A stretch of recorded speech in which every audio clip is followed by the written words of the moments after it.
Yes, I'm doing very well. I'm doing very well. It's only a couple of days until the big day, so we've been discussing in the green room a minor thing that's going to stress us out in the final hours running up to it. But other than that, I'm excited. I'm excited. I can't wait.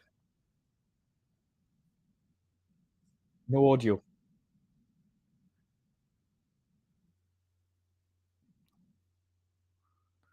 How's it?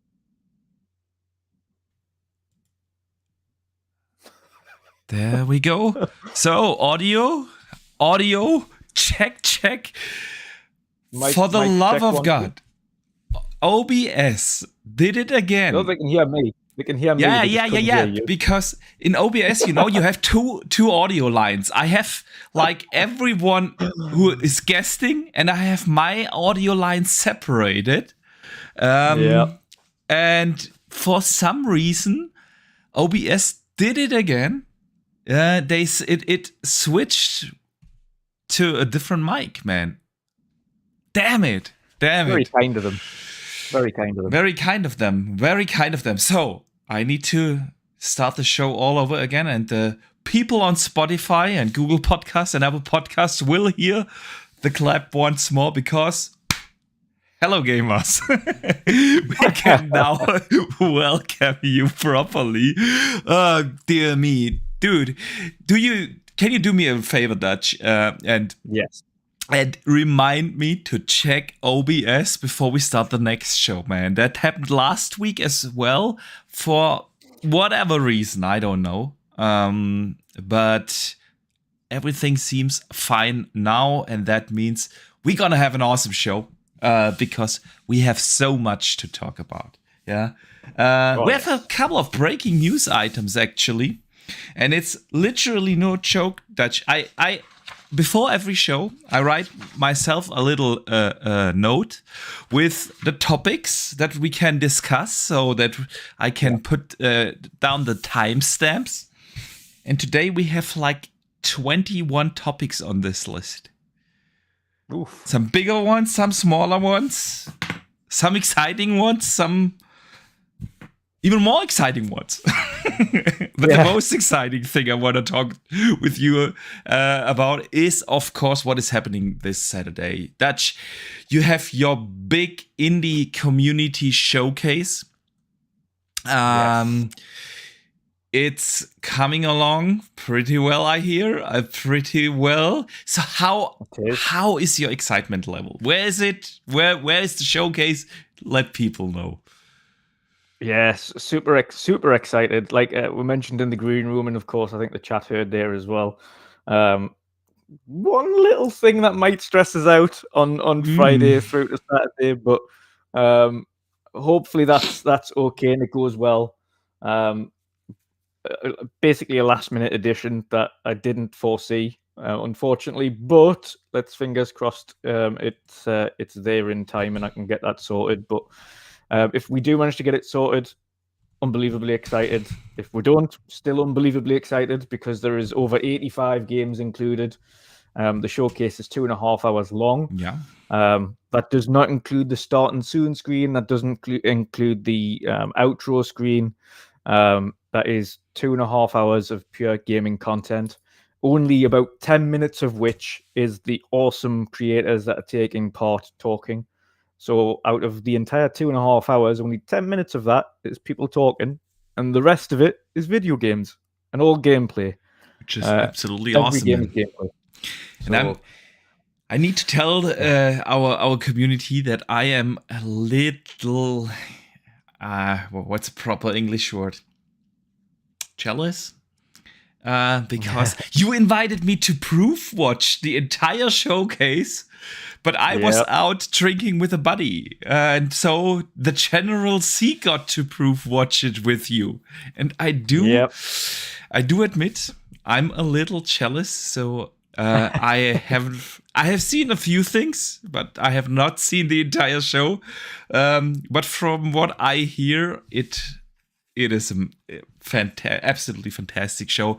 And to get everyone hyped and excited for Saturday, I want to play once more the 2-minute trailer that Dutch has put together for the Indie Community Showcase airing this Saturday. It's 8 p.m. UK time, 9 p.m. my time. What's that in Standard Eastern? It's actually earlier. It's earlier. It's 6 p.m. 6 p.m. Time. British. 6, yes. 7 my time, 7, right? 7 my time. Yeah. Yes. That's 1 p.m. Eastern and 10 a.m. Pacific. Which is awesome, man. Which is awesome. And so we're gonna watch the trailer once more before we start with the show. So guys, I hope you do enjoy the Indie Community Showcase trailer. Living every day in your head for free. You can tap away, but I will not hear you scream. You can break the keys, spread your toxicity, your world outside reality. In your room, a little hideaway, but you let it through. Enough to go insane, living in the dark hasn't treated you well. You're building your own prison cell.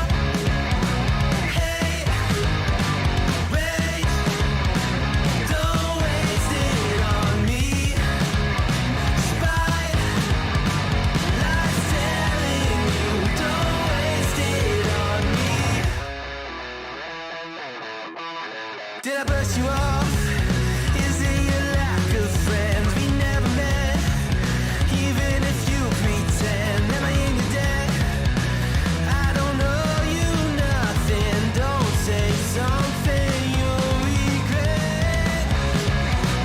Hey, wait, don't waste it on me. Spite, lies telling you, don't waste it on me.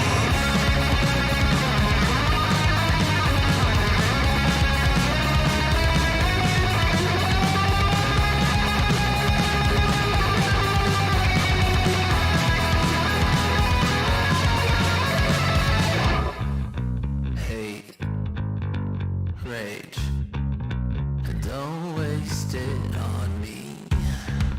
Spite, lies telling you, don't waste it on me. Rage, don't waste it on me.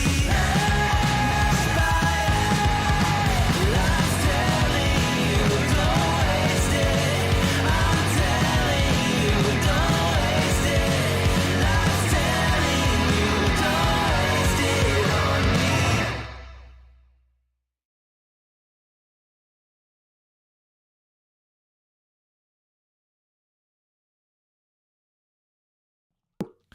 And we are back, guys. I don't know about you in the chat, but I'm absolutely hyped for the show on Saturday. I cannot wait to see all the exciting trailers. And that's yesterday on your show. We had a great chat about why indies are so exciting. Yeah. So I definitely recommend everyone to give this a listen. But definitely tune in this Saturday. 7 p.m. Central Europe, 6 p.m. UK, and 1 p.m. Standard Eastern Time. But Dutch, with that out of the way, we need to talk about the games that we have played this week.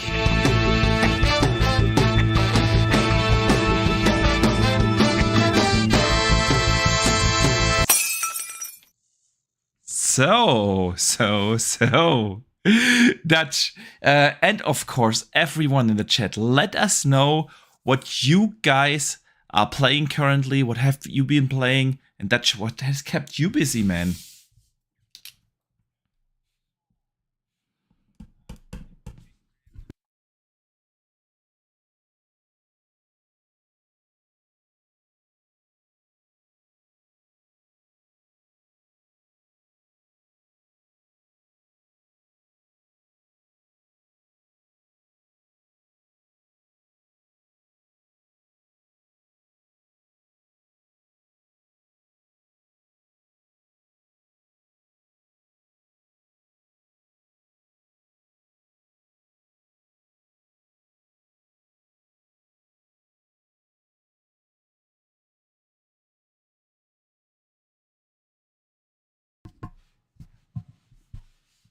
Awesome. So, I just realized people are already complaining again about you being muted. Apparently I'm muted. Apparently Why am I you're muted? muted. Why are you muted again? Dude, OBS is messing with me. So, guys, can you hear Dutch now? Hello. Good evening, all. Man. I will repeat myself. Man, that is annoying. So it should. You cannot hear the Dutch. Dutch, can you say something one more time? Yes. Hello. Hello. Okay. Hello. Does it show up on your end anymore? Not now? I can hear you. I can hear Dutch now. Yes. Okay, now they can hear me. Hallelujah. Right, I'll start again. Okay. Chaps. Apologies again. Should not happen. It should not happen, man. I have no idea. Okay. Technology. Technology. So yeah, for those who missed it, what have you been playing, man? So yeah, I've been in between, like I say, finishing off the showcase and getting that ready. I have had a little chance to play. I've played about 9 hours worth of Ghostwire Tokyo, Nice. which I'm enjoying far more than Deathloop. Mm-hmm. I agree. I have actually some footage here because I've been playing that as well.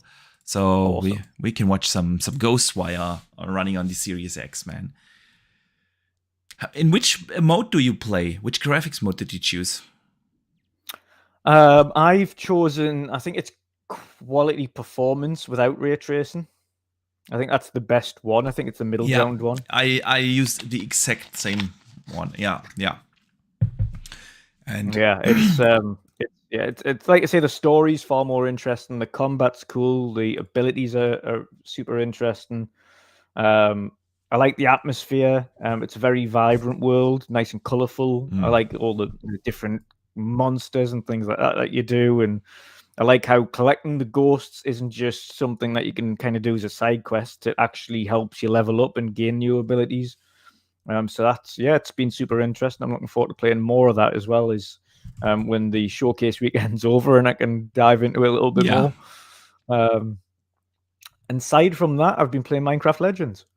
Sweet. I've only played about an hour or so of it so far, but definitely more interesting than I was expecting. There's a lot to it, a lot to pick up, a lot of different things to learn and navigate.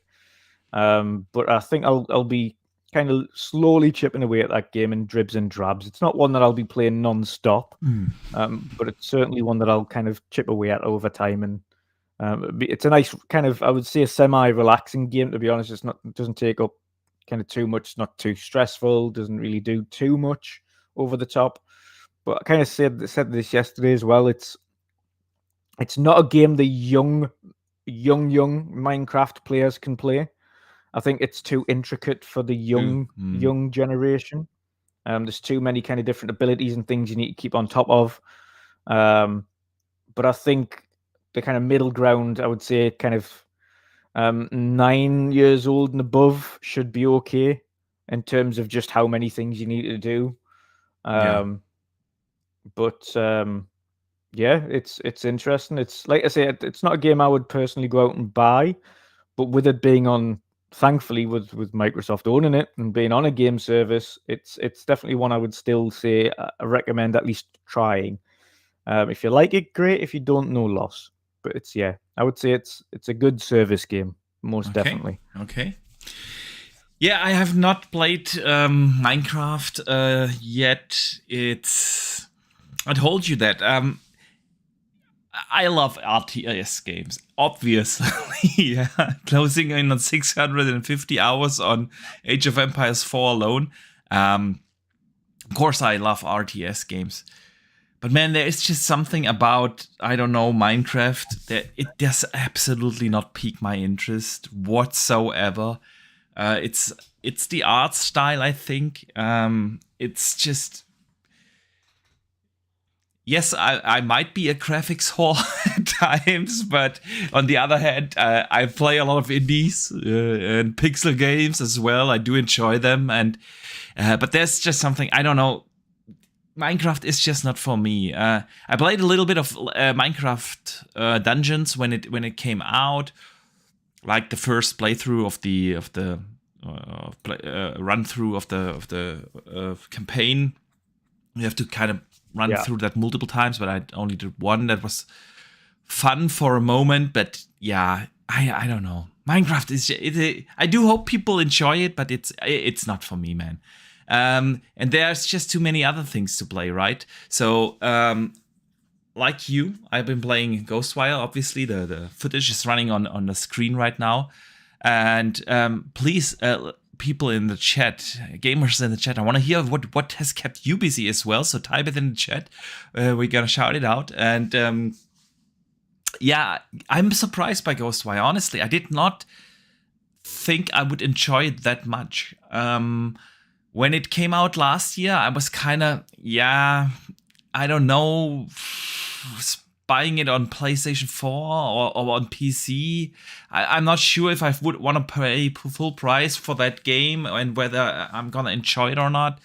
But, man, I'm having a blast. I like the story so far. Really good. I like the combat. It's fun. I think the environments are a little more monotone and repetitive, as well as there are not that many, enemy types. It's at least how far I've gotten. I think I'm 13 hours in, so those would be my 2 points of critique. But on everything else, I like it. The game is super vertical. I'm surprised by it. It's an open world game. It has a big map, but not like an Assassin's Creed kind of big. It's like, for modern day open worlds, it's actually kind of small, but it's super vertical. So you can climb on every building and do stuff and find stuff. So that's really cool. The skill tree is fun. So yeah, man. I'm really enjoying it. So I played that again. I think I'm 12 or 13 hours in or so, and then I played. Or started earlier today, actually. Horizon Forbidden West Burning Shores DLC. I'm only like a good hour or 1.5 hours in that one. Gonna have some footage probably next week of that. And man, that game is first and foremost beautiful. It's like probably the best looking game this gen so far. It's stunning. And it runs really good in the performance mode. So on a technical level, absolutely fun. I do get that it's a Ubisoft kind of game. So if you are not a fan of Ubisoft games, the Assassin's Creed, Valhallas and such, you're probably not gonna enjoy Forbidden West either. But I'm having a blast. The story is okay, not the best, not the worst I've had in a video game, but the combat feels really good. If you have like your skills down with your bow and find out the weak points of the enemies, and it's fun, man. I like it. I like the open world. I like the traversal is fun. Like flying around, climbing, and everything, gliding. I do enjoy my time with it so far, and I cannot wait to play more over the weekend. So yeah, that's what kept me busy. So let's see what people in chat have been playing. Big Mad Mo says Ghostwire Tokyo is good, and he's right. It's a surprise, honestly. Dustin Lambert is playing Prodois. Awesome, man. I have not played that. Pyromat says 4v4 Minecraft Legend seems fun, man. Yeah. Abdel is playing Flight Sim and Ghost of Tsushima. No, he says Flight Sim and Ghost of Tsushima are the best looking games in his opinion. I mean, I can't argue with Flight Sim. Ghost is a beautiful game. It has a very unique art style. That is true. That's true. Goat Reviews is playing Far Cry 6. I highly recommend that game. And It's a fantastic sandbox game. HTK 360 says Call of Duty Modern Warfare 2. Nice. So yeah, our community is playing some good stuff there. Some good stuff, Dutch. So Nice. absolutely, man. Whilst we are on the topic of great games, today I have seen a clip on Twitter. It's up for a little bit more than 20 hours. So when I took the notes, it was 20 hours. It should be 22 hours now. Yeah. And that game is called Unrecord. Yeah, indie game. No pixel art style. I've seen it before. I've seen other footage for it as well, but I'll let you continue and we'll get chatting about it. They put out a trailer of early gameplay footage. It's a body cam shooter that has like, the camera is like attached to your body, like you're playing a cop, and you have a body cam. And it's a very unique camera thing, but the thing is, it looks absolutely photorealistic. It's really hard to tell at some points whether that's real or a game. It's an internet sensation overnight, man. It has blown up. In about 20 hours, it has already seen 40 million views with 150,000 likes and 20,000 retweets. So I've seen a lot of people talk about this. You have seen the trailer? Yeah. So yes. It looks, in my opinion, not just absolutely stunning, but it also is like a controversial thing, because I've seen a lot of people out there, man, saying, boy, that does look way too realistic. So I wanted to discuss this with you and, of course, our community here. What are you guys thinking about this? How does it look? And is there something like too realistic, man? For me, yes, I've seen earlier development footage of this game, so I can tell everybody in the chat who thinks, is the game real? Yes, it is real. Earlier development footage was taken in a different section. So it wasn't underground like you saw in that one, where it was kind of more dark and dingy. This one was more a lit, kind of looked like an abandoned place in like a derelict block of flats. And same kind of footage. But that also, it was a case of, in certain circumstances, you would say that, God, that looks hyper real. And then in other circumstances, you could see that it was still in development because the things like glass and stuff didn't match the realism of everything else. So the glass kind of still looked a bit out. Yeah. It had a kind of a blurriness to it that didn't match realistic glass, should we say. So hang on, I'm going to throw the trailer here up on the screen. So please continue. Yeah. But I understand, because it's a whole new perspective. It's body cam style perspective, first person shooter, which is awesome because it does lend to a whole new kind of avenue to go down for creators. But it also brings that weird realism into it as well, which a lot of people have said, although it looks highly impressive, it's also highly kind of concerning that things look this good, because you could essentially make something. I mean, even at the beginning, it looks super realistic at the beginning. Yeah. But yeah, it's a lot of people just saying, God, that looks like too real. It looks like essentially a cop shooter going in and being a cop, and kind of hunting people down. But yeah, it's super impressive work. It's mainly the perspective with the added lighting. Is what makes it look so real. Yeah. I think there's still lots of work for them to do when it comes to certain kind of the debris, etc. I think the debris could do with a little bit more work. But the lighting specifically, along with the perspective that it's. I think the perspective is the one thing that makes it stand out. It's like this shaky cam, the body cam view. it is not as the presentation is not as clean as we are used to. This is way more from what you see from smaller documentaries, whenever they run into a house or whatever, and you see a body cam. This looks, and this is, I think that makes a lot of it. But I like a lot about it as well. Is the gunplay is far more realistic than it is in any other shooter. So for anybody who has fired a gun before, whether it be a pistol or a rifle, been in X-Forces, in normal first-person shooters, they're kind of sitting there and they'll hold a handgun, they'll be like, ding, ding, ding, ding, ding, and they're like completely still.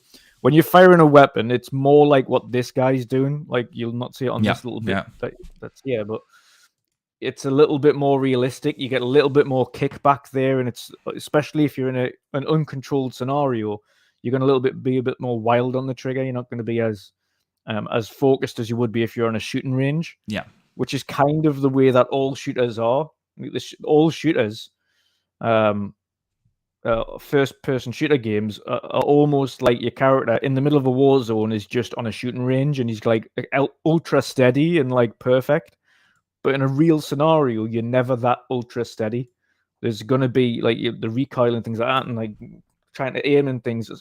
That is far more realistic representation of what firing a weapon is than a lot of first-person shooters do, which adds to the realism again.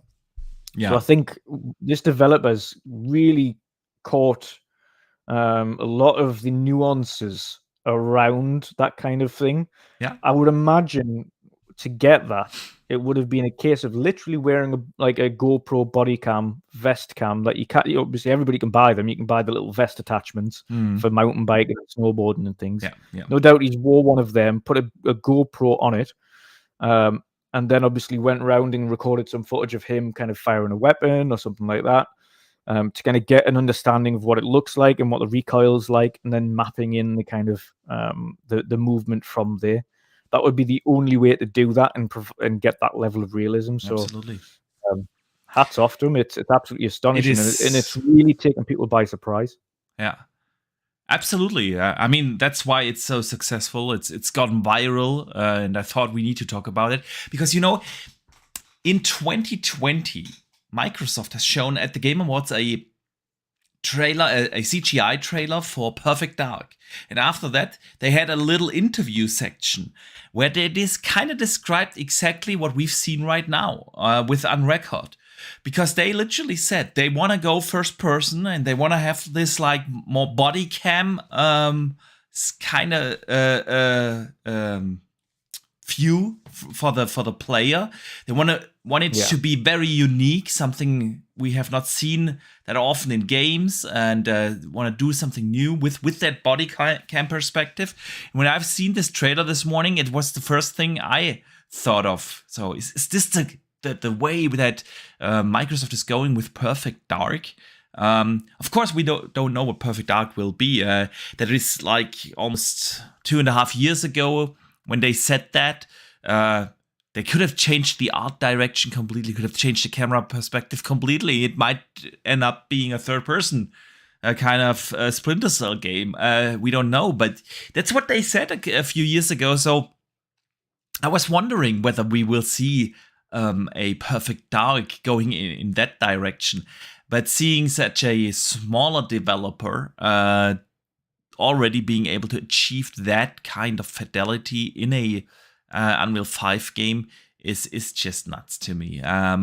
You can wishlist it on Steam, by the way, guys. So for anyone interested, you can do that. And that's what do you think about the Perfect Dark? Is this a chance that they go into that kind of direction, or do you think, I don't know, this is not mainstream enough? I don't think it would work. Yeah. The main reason I think it won't work is because, and this is the thing that indie game with that style in that indie game, the reason body cam footage works is because body cam footage is not meant to be clean footage. It's meant to be kind of a grainy. You can get away with it being kind of slightly lower quality. You can get away with it being a little bit fuzzy or having issues and things like that. Body cams are not ultra clear. Like if you've ever seen someone wearing a body cam. No, not really. Not really, yeah. Yeah. And it's very unique. People in chat, I can't remember who said it in the chat. He's afraid to get motion sickness with this kind of camera. And oh god, yeah, absolutely. And you I think to. that's exactly what you meant. Yeah, it's just not a perspective like that. I don't think is mainstream enough to be used in a multi-million development project. You can't take that risk, and I think that's one of the beauties of indies. Yeah, because they can take that risk. I think they can cater to a not niche. Even just I was going to say it's not even just the risk. I think it's the image quality. Like, for instance, the likes of like the Initiative and Microsoft and even Sony, for instance, would not dare put out a game that is intentionally lower quality on the visuals because that's what a body cam footage would look like. Like, they would go for ultra clean, ultra crisp, like super sharp, and that wouldn't look realistic. The only way body cam footage can look realistic is by it not being ultra clear. It has to have some form of graininess to it, because that's essentially what body cam footage looks like actual realistic, which means it makes it all even more realistic. And even if you think about this, what you do in video games, you run, you jump, you climb. Do you know what it looks like on a body cam? So I don't think so. But man, that's what they said. That this is one of the inspirations they took is body cam footage with perfect the closest you've kind of been to like a semi body cam ish game would have been the likes of remember that kind of traversal game that was all white? I've forgotten the name of it. Mirror's Edge. Yes. That's the closest you're going to get to like a perspective where you're like arms directly there and the camera's in the middle of your chest. Dying Light. And even then, Dying Light was also they had a very stable cam because. But even then, that's a super clean image, and it's slow. Like, it's not like for that game to work realistically, it's gonna have to be like 120 frames to be a kind of real, or have that kind of realism about it. And you're gonna have to like react really quickly. And I don't think a controller would do it justice. I don't think moving around with a controller would do that game justice. I think it would be PC only. I agree. So yeah, man, we shall see. It was definitely interesting to see that trailer, though. But let's move on from Unrecord, because we have so much more to talk about. There was a big Sarah Bond interview yesterday in the Rolling Stone, so we're gonna talk about that in a second. But first, we have more or less breaking news. Just about an hour before the show started, we got the announcement that PlayStation, man, is acquiring another studio called Firewalk Studios. It's a studio made of former Bungie developers, and they are working on a AAA multiplayer game for PC and PS5. They had announced that they are or would be publishing that game. I think it was in 2022 or even the year before that. So yeah, we knew that they serve as a publisher, and they have now acquired that.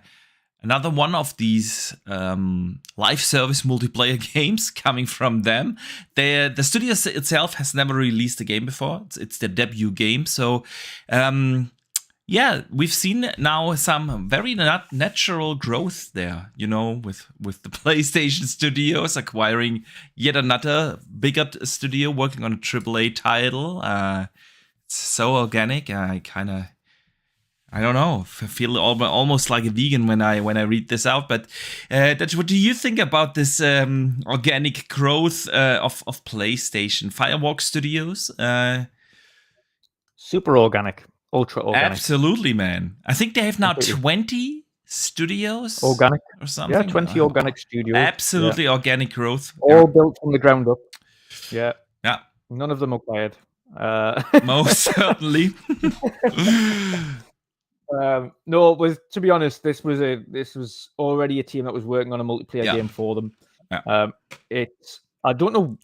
it's weird that they've chosen like halfway through development, or even maybe 85% of the way through development, to go, okay, now we'll take you on board. Yeah, it's a bit of a okay, unless they've got halfway like up to that point and thought, yeah, this is worth picking up, like we'll stick with it. We'll bring you guys on board, or they've had meetings or something that's kind of been justifiable. I don't know, but there's obviously some chats that have happened where the studio is now kind of confident that they're happy at home with PlayStation and vice versa. So now they're on board full time. But yeah, the studio was already making only PlayStation games. They were created, I think, with the premise of making a multiplayer game for PlayStation, and now they're part of the team full time. So now they have the financial security. Yeah. Hopefully. And fingers crossed, kind of budgets for both this and the next game help them create the vision that they've got for their multiplayer title. Mm-hmm. But it's good news for PlayStation, in my opinion, anyway. Both Xbox and PlayStation will continue to acquire studios going forward. We'll kind of see that as it goes on. But for me, it's good news because they're plugging the gaps on areas that we've called them out on. They need first-person shooters. They don't have them. They've got an abundance of their own FPS IPs that they haven't used for a long time. Whether or not they create a new one or use an old one, they did need to plug that gap. So that's a studio that plugs that gap on top of Bungie, who can create, of course, first and third person shooters. They've got, of course, racing IPs there, so they've got that covered. They've definitely got the open world action RPG covered. I think all they kind of need now is their own fighting covered, their own fighting games covered. Again, they could do a little bit more in the racing space as well. They've got one. Got one studio. Yeah, they have Gran Turismo, but that studio is bringing. Do like something that would compete with Horizon.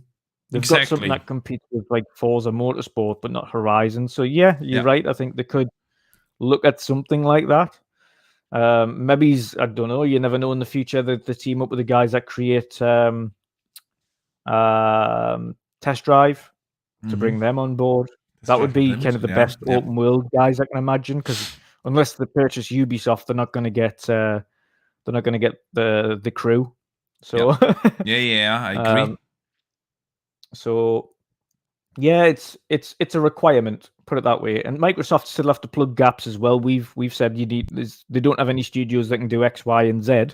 I think Japan would be the key one for Microsoft moving forward, because they still need to plug gaps in Japanese. They're working with a lot of Japanese indies. Fighter as well, I think, and the kid-friendly IP is also something. Where they though I think with the completion of the Activision Blizzard, they will get Toys for Bob. But Toys for Bob is working on Call of Duty now. They have been. Unfortunately, they've been kind of assigned. And they've been assigned multiple times. But do you really think that Microsoft is going to unassign all these studios? Yes. I know people are hoping for that, because whenever we talk about, I said this multiple times, that I personally am not so super excited about ABK per se, because what do we get from ABK? Yeah, let's have a look here. We get, on the console side of things, we get Call of Duty once a year. If you're not a big multiplayer or Call of Duty multiplayer guy, obviously you get a 5 to 6 hour campaign once a year, and that's about it. The rest is PC. The rest is especially mobile. So there's not that much in it for me. There's always this potential about, they could bring back StarCraft. They could bring back Tony Hawk. I want to bring them back games like Pitfall as well. They could do all of that. But are they going to do that realistically? I'm not so sure, because Call of Duty, man, is a money printing machine. It just is. And with the acquisition of Activision Blizzard, Microsoft will get a lot of issues in the organization as well. It's not like ABK is a well-oiled machine. They have dozens and dozens of lawsuits going on. There's this entire harassment thing. They need to really change out management and everything. So I'm not sure if the first thing that Microsoft is going to do is changing what actually works within ABK. They are gonna change what does not work, and that is, of course, a lot of management and culture issues and stuff like that. So before they will actually touch a Toys for Bob and say, okay, guys, you're not gonna work on Call of Duty, which is making us back the 70 billions we spent. You start to develop the next, I don't know, Candy Crush, Crash Bandicoot game or whatever, yeah. Before that's gonna happen, I feel like there's a lot of other stuff gonna happen first. So I would not hold my breath, honestly, that within the next, let's say, 5 to 7 to probably maybe even 10 years, you're gonna see that, because even if they greenlit the next StarCraft immediately, you're gonna need at least 6 to 7 years, and since it's Microsoft management, you can add another 2 years on top of that, for the development time. So realistically, man, I wouldn't hold my breath too much that ABK is gonna deliver all these games that we want to come back, and there's a lot of great IPs that I want them to bring back, but I'm not sure if they're gonna, honestly. The reason I say Toys for Bob specifically is they've already been previously assigned to, for instance, Crash Bandicoot, the remastered trilogy, the Spyro remastered trilogy, Crash Team Racing. They've been assigned to a lot of these kid games specifically. I think Microsoft know that as well. They've got their own IPs. I think the only studio that would definitely be pulled away from doing that is them. And of course, we know as well that Blizzard were also making Call of Duty content for a period. So we know they're definitely pulling away studios from Call of Duty. Yeah, but not all of them. Of course, you're still going to get the same. And what I think Microsoft will do, and what works best, is the rotation of studios that works on Call of Duty. So they've got kind of the two key ones that notoriously always work on it as being the official developers, and then they have the other studios working as support teams. You know what I think is gonna happen first before they pull away any studios that are working on Call of Duty right now, is they gonna change the model of how Call of Duty works first, and then they free up resources with that. And I do believe that they will move Call of Duty more towards a live service model. Right now, Call of Duty is not the classic live service game, you know. They bring it out each and every year. You have to buy it full price, and then you have to buy the map expansions and everything. And so and then next year you buy the thing again. And I think what they are gonna do is they gonna have the multiplayer as a continued kind of thing. They will add, like, in a 6 months to 12-month window, so on the regular cadence, brand new multiplayer modes, new settings or whatever, but it's more like an ongoing service game. And then they're gonna dial down on the campaigns, and they're gonna bring out the campaigns less regularly, I don't know, every 3 years or whatever. I think that's what they're gonna do. With that, they're gonna free up a few studios, maybe. But yeah, I don't think. But yeah, I think Toys. I just think Toys for Bob specifically have already proven. Microsoft can see it as well. They've already proven their abilities. Hey, there are a lot of studios that have proven their abilities. What was the studio that did Tony Hawk 1 and 2 remake? You don't remember? That studio did a fantastic job with it. Yeah. Unless that's Toys for Bob as well, in which case, definitely pull them. God damn it! Now I need to Google it. Tony Hawk remake. Who did that?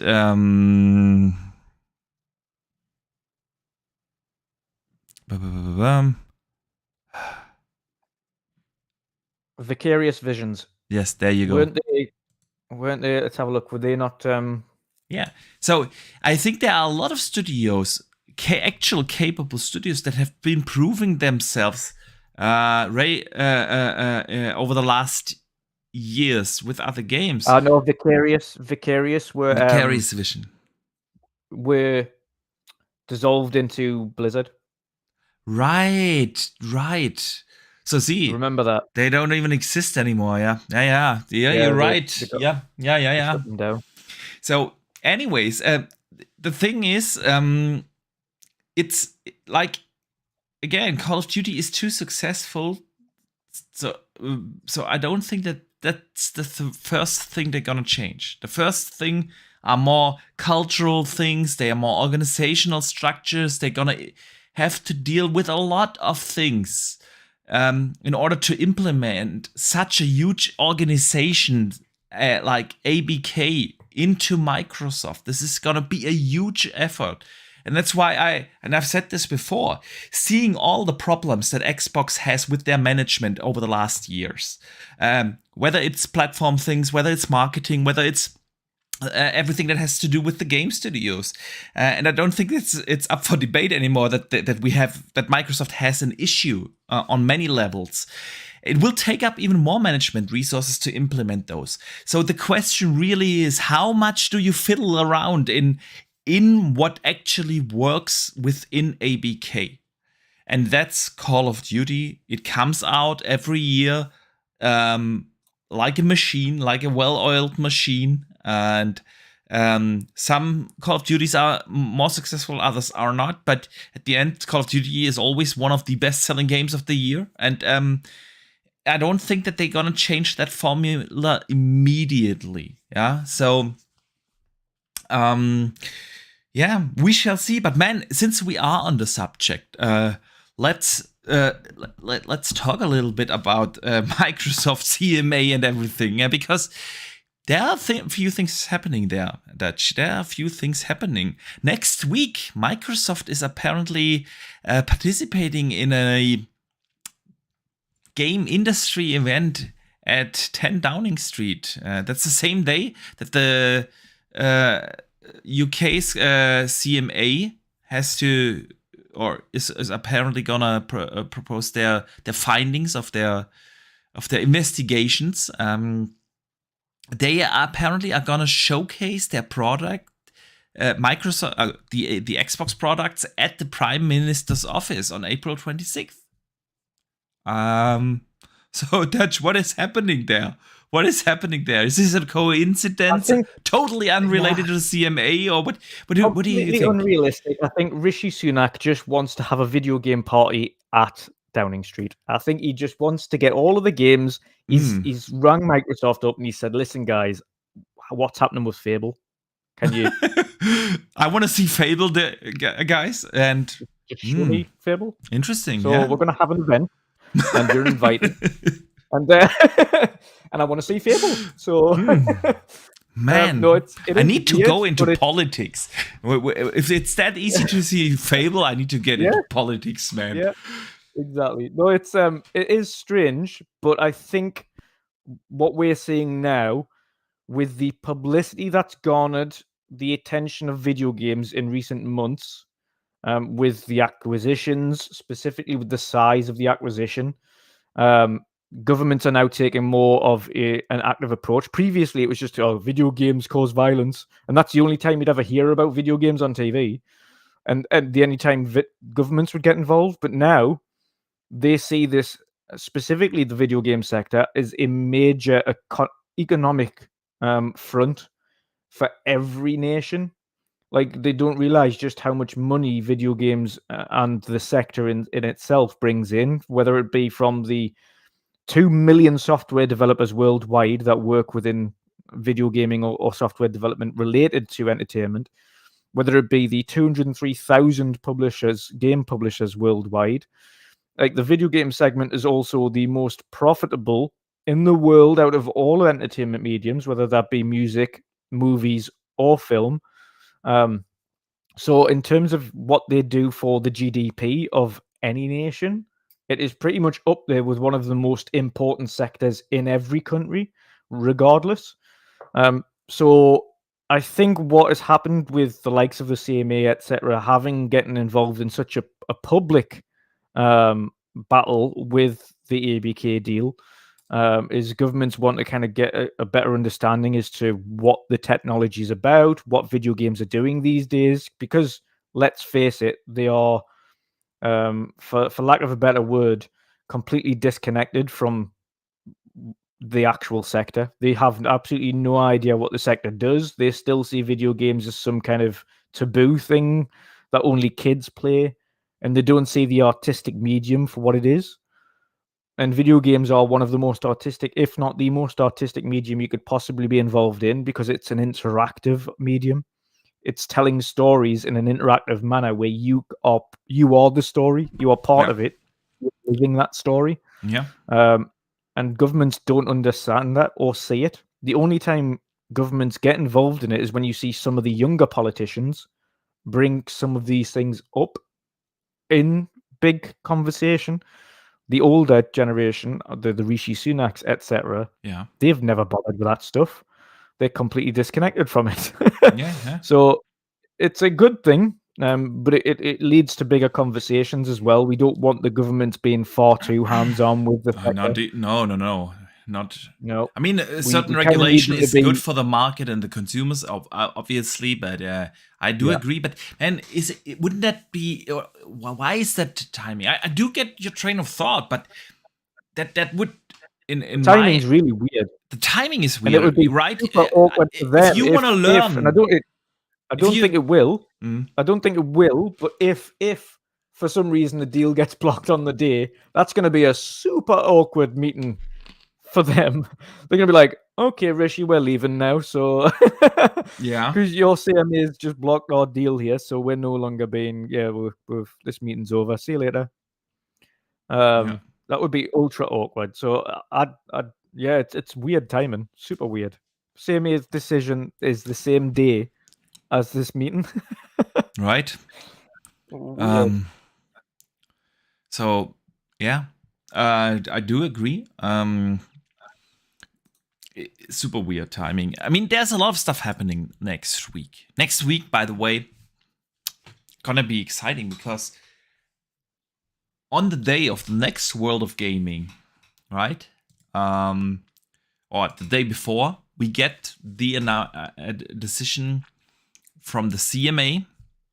And our good friend Idle Sloth, he put together some dates there. Yeah. Next week is going to be interesting. On April 25th, we're going to get the financial results from Microsoft. On April 26th, we get the final report from the CMA.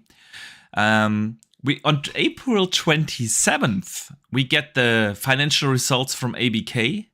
And on April 28th, we get this decision from New Zealand on the ABK deal. So a lot of stuff to talk about next week, Dutch. Yep. Loads of acquisition fun. Yeah, woo! Man. We're gonna get near the end of this ABK thing. I think if the CMA is gonna greenlight this, the EU is gonna greenlight it, and whatever this FTC is gonna do, it really doesn't matter. Xbox is gonna if CMA and EU approves, Xbox is just gonna go through with the merger and then go to court if necessary with the FTC. So I think next week is like really the thing where we know where this is going. And we're gonna have guests on next week, man, to discuss this. So you guys know that's gonna be a fiery one. Yeah, that's an understatement. Absolutely. So yeah, man. I wonder what we will see next week on the 26th with this product presentation at the Prime Minister's office. So yeah, on other news on this entire thing, we have seen that it has been cleared in South Africa this week. Yeah. Yep. They said it's very unlikely that this merger is going to substantially lessening the competition. And something interesting also happened over in the US, man, and that is Lina Khan actually got interviewed by some congressman. Actually, she got kind of roasted. Probably a lot of people have seen this on socials. There are multiple clips going around where she directly, specifically got asked if or why she is thinking that Xbox acquisition of ABK is lessening the competition when Sony has a super significant market lead. So, Dutch, what did you think of this entire thing in the that happened over there? Hilarious. Yeah, absolutely. So the purpose of her going there, at least having this meeting with Congress, was to justify why they should increase the budget. Yeah, right. Get allocated more funding when Congress essentially agree the funding for trades, etc., going forward, in all of their sectors. And they started off with essentially roasting her about the multitude of people that have resigned from the FTC that have been there for over a decade, that are highly respected, really good at their job, that have cited her as being a tyrant. Senior staff members, senior staff. They've cited her as being a tyrant, that she doesn't obey the rule of law. She essentially does things on her own merit, not on what the FTC's remits are. She kind of goes by her own rules and doesn't listen to the rule that they're meant to be following. But didn't she say in that interview that she only relies on the law and the facts? Yes, she did, yeah. Which was highly contradictory from what she said publicly before. Yeah. So publicly, she's came out and specifically stated, "I don't care about the facts. Like I'm going to be blocking these." And essentially, what that's doing is, it's a tactic they've used that has been very successful for smaller mergers or smaller tech mergers, where they will essentially hang up the deal for so long that these companies just pull out because they can't afford to keep waiting. So they essentially just drop the merger entirely because they can't afford to, and they can't afford monetarily wise to take it to federal. Now, the problems she's had recently is that the larger ones who have taken it to federal because they disagree. Well, not even they've tried to avoid it, but the companies themselves have taken it to federal because they disagree with the ruling, and the FTC have lost, and they couldn't get hung up on it. So basically, the ones with money that can afford to fight these things legally at federal level always win because there isn't just reason for them to be blocked. And the only ones that do get blocked or fall apart are ones that cannot afford to get past this hang-up stage that Lina Khan's intentionally created for them, so that they kind of just get stuck in limbo. So essentially what they're trying to do, and this is what they've done with the Microsoft Activision Blizzard currently, which Microsoft can change themselves. They can literally take it to federal if they want to. But they're going to give her the opportunity to kind of get to the internal if they fail at internal or she attempts to overturn. So what Lina Khan has done recently as well, alongside with just hanging up deals to get them to back out, is even their internal judges will disagree with the FTC's ruling. The FTC's internal judges will overrule them and say, no, this deal should be approved. You are incorrect. The facts show that this should be approved. So our ruling is that this deal will be approved. The FTC under Lina Khan are overruling their own judges. Which is ridiculous if you think about this. I don't know why this can go on this long, honestly. There should be. Yeah, so she's been pulled up on all of this at Congress this week, essentially saying you're overruling your own. What's the point in having your own judgment system if you're overruling it?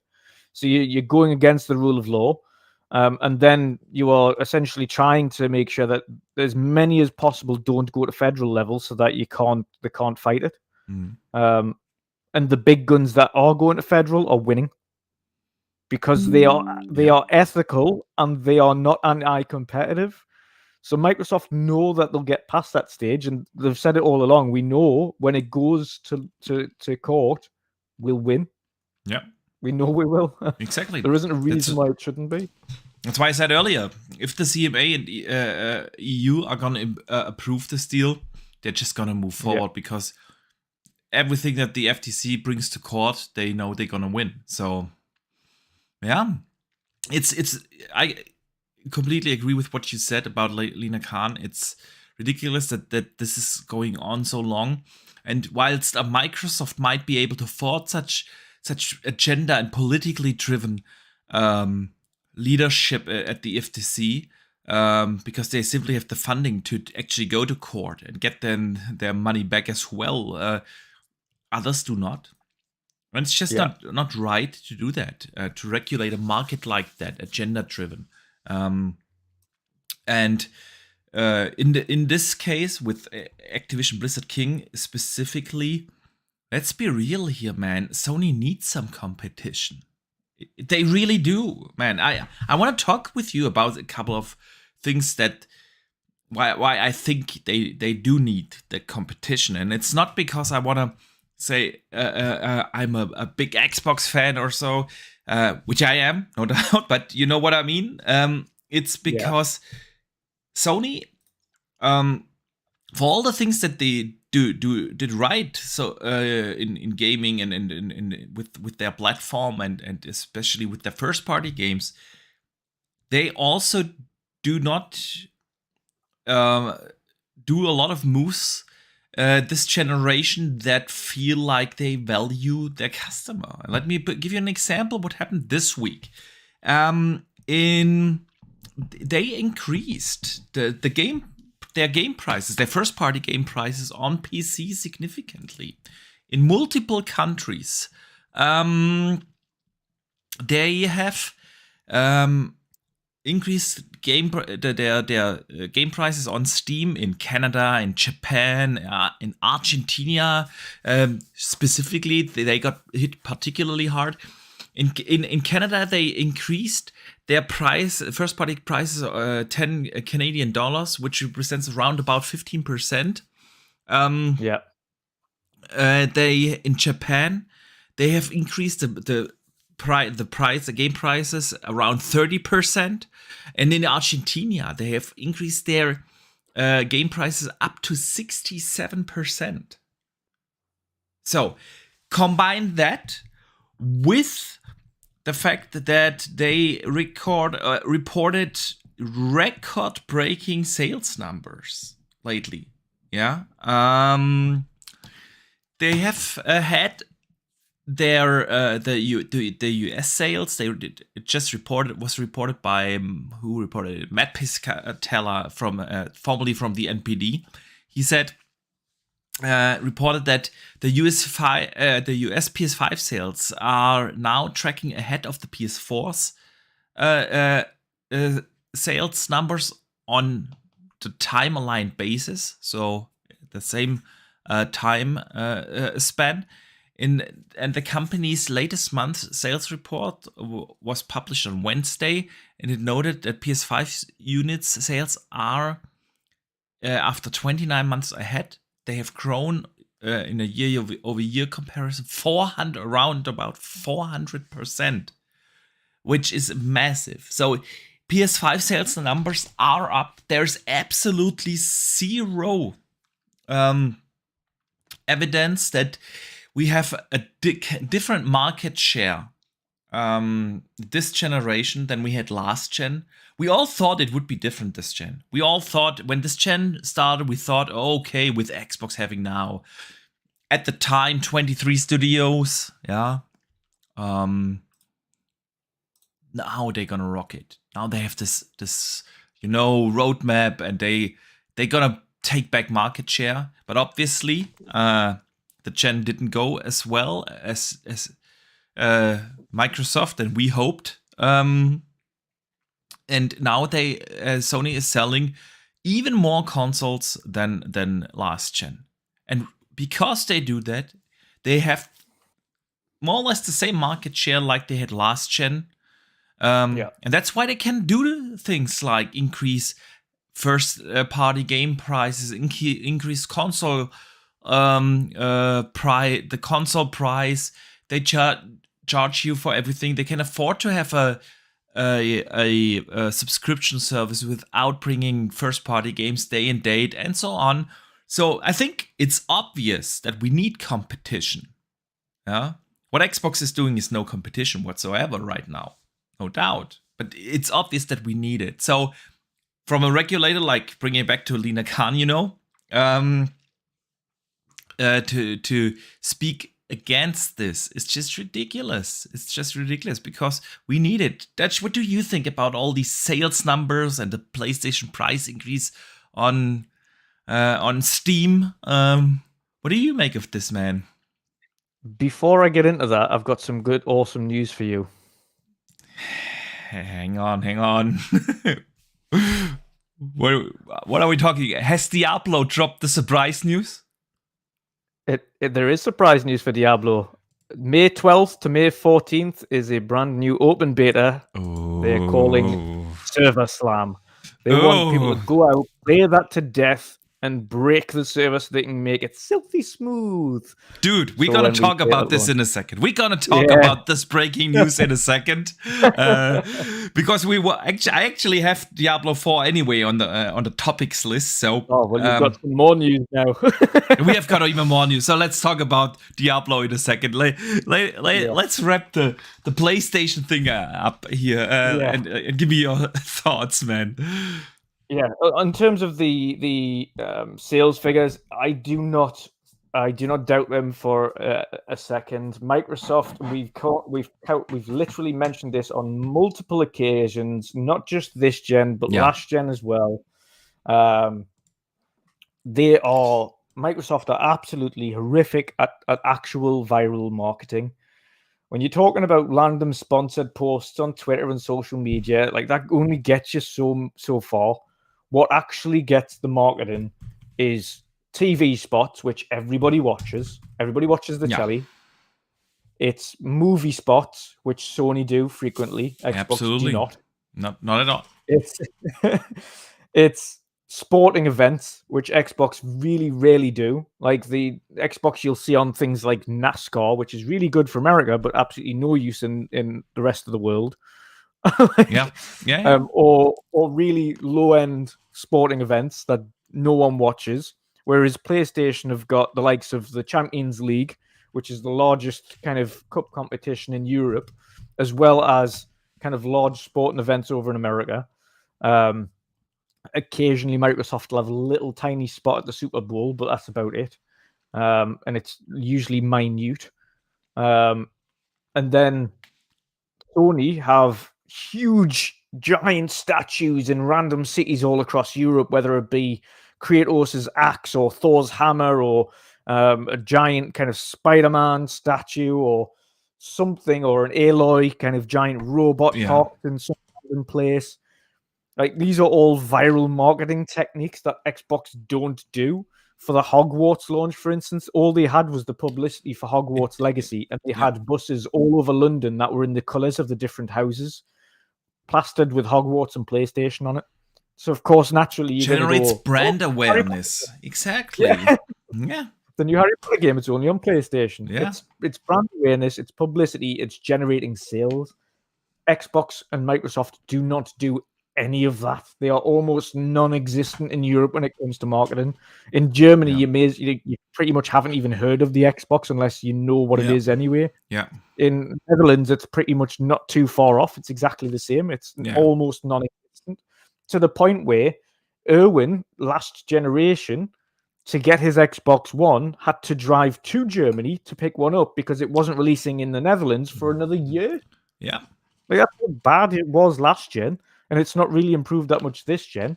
But then you've also got localization issues that they're only just getting on top of in certain regions for things like only just getting Game Pass now, despite it being out for like 6 years. We still have countries in Europe where you cannot pay in the Microsoft Store or the Xbox Store with your credit you have to card. buy you have to buy gift card. Yep. There's certain ones that still aren't entitled to the reward system or can be part of the reward system, which is wild. They're not getting on top of it. So to see the numbers skew that much, there is only one reason for it, and that's Microsoft's fault that it's getting away from them. They're not doing enough on the viral marketing. And when I say little bits of things on social media, it doesn't help anybody. It literally does nothing these days. Social media advertisement is good for small companies. It is not great, and it's absolutely useless for huge conglomerates with a large footprint that everybody knows anyway. If you know Microsoft, you're going to follow Microsoft. If you know Xbox, you're going to follow Xbox. You already have tens of millions of people following these accounts anyway. Yeah. Their actual footprint with tens of millions of people amplified by those tens of millions of people means you're getting an actual footprint of 30, 40, 50, 60, 70 million all of the time. So what's the point in paying for sponsored ads? Because they're going to go to the same people you're already getting to anyway. You're not going to cover any more ground by sponsored advertising. Yeah. The only way to cover more ground is to cover the natural places. Buses, metros, tube lines, billboards, airplanes, whatever, yeah. Billboards, TV spots, radio spots. Even online ads. Dude, not even online ads. When, obviously, Google knows I love video games, so whenever a PlayStation game comes out, even DLC right now, whichever website I visit, I get blasted with Burning Shores advertisements. Honestly, I cannot recall one time seeing an online ad for Xbox or Game Pass or anything Xbox related. Nothing. Yeah. Nothing when Halo came out. Nothing when the Series X and S came out. Nothing. Yeah. And trust me, I Google a lot more Xbox stuff than PlayStation stuff. And it's obviously that PlayStation have refined the art of, and again, it's not that Xbox don't advertise. It's the advertising they do is ineffective, and they need to try new things. What PlayStation do is, as I've mentioned, it can be the smallest thing. If you've put a giant weird robot dinosaur in the middle of somewhere, people are going to stop and go, "What the hell is that?" Yeah. And they ask what it is. Yeah. They don't know they don't know. They have no idea. You could plonk a random chainsaw or something like that from Gears in the middle of nowhere, and people be going, "Why is there a giant chainsaw machine gun in the floor?" And they'd ask about it, and then they'd be, "Oh, that's for a video game called Gears of War. Do you want to you can get it on Xbox?" "Oh, right, okay. I didn't know." And then they're gonna research it, they're gonna Google it, they're gonna find out. That's how viral marketing works. You don't have to plaster the name everywhere. You can plonk some random statue of something that is in a video game somewhere, and people will query it themselves, and then they'll ask about it. They'll take photos. That goes on social media, and so on and so forth. That's how viral marketing works. That's what they need to go for going forward. Not just your generic corporation. This is the issue with the difference between Sony and Microsoft. Microsoft are and the reason they're so big, but they are a large, giant corporation, a huge technology corporation that is mainly and always has been initially focused on corporate traders, corporate investments, and advertising to the corporates, not advertising to the consumers. They don't need to. When have you ever had to advertise Windows? You would never need to advertise Windows. You do that to those building the actual platforms that Windows runs on. You go, okay, so this is what our new Windows platform does. Would you like to have it on your new system? Yes, okay, we'll use that. That's all behind doors, closed door stuff. They don't need to do that. They're advertising that they're used to doing and has got them to this stage has been to the corporate masses, not to the consumer end. So Sony, on the other hand, the Walkman, Sony Ericsson. They have always TV, had consumer products. First and foremost. Consumer end products. Exactly. So they're used to advertising to the consumer. Microsoft still aren't great at advertising to the consumer, and it's not Xbox fault. It's just a Microsoft hereditary thing. I do agree.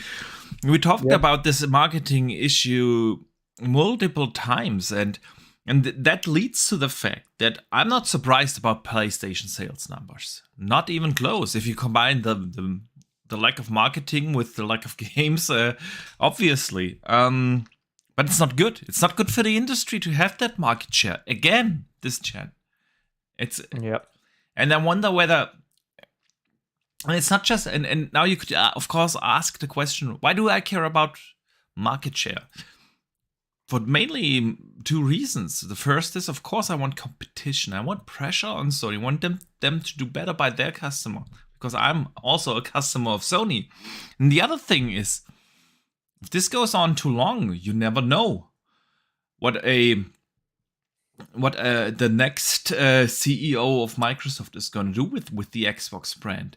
If they are not able to grow their business, and I don't think Satya is going to change that. He's obviously fully behind trying to expand in the gaming space. But and that's the reason why I get why they want to expand in the mobile space. There's just much more growth to be had, because for many years now, Xbox has tried to gain market share in the console space without success.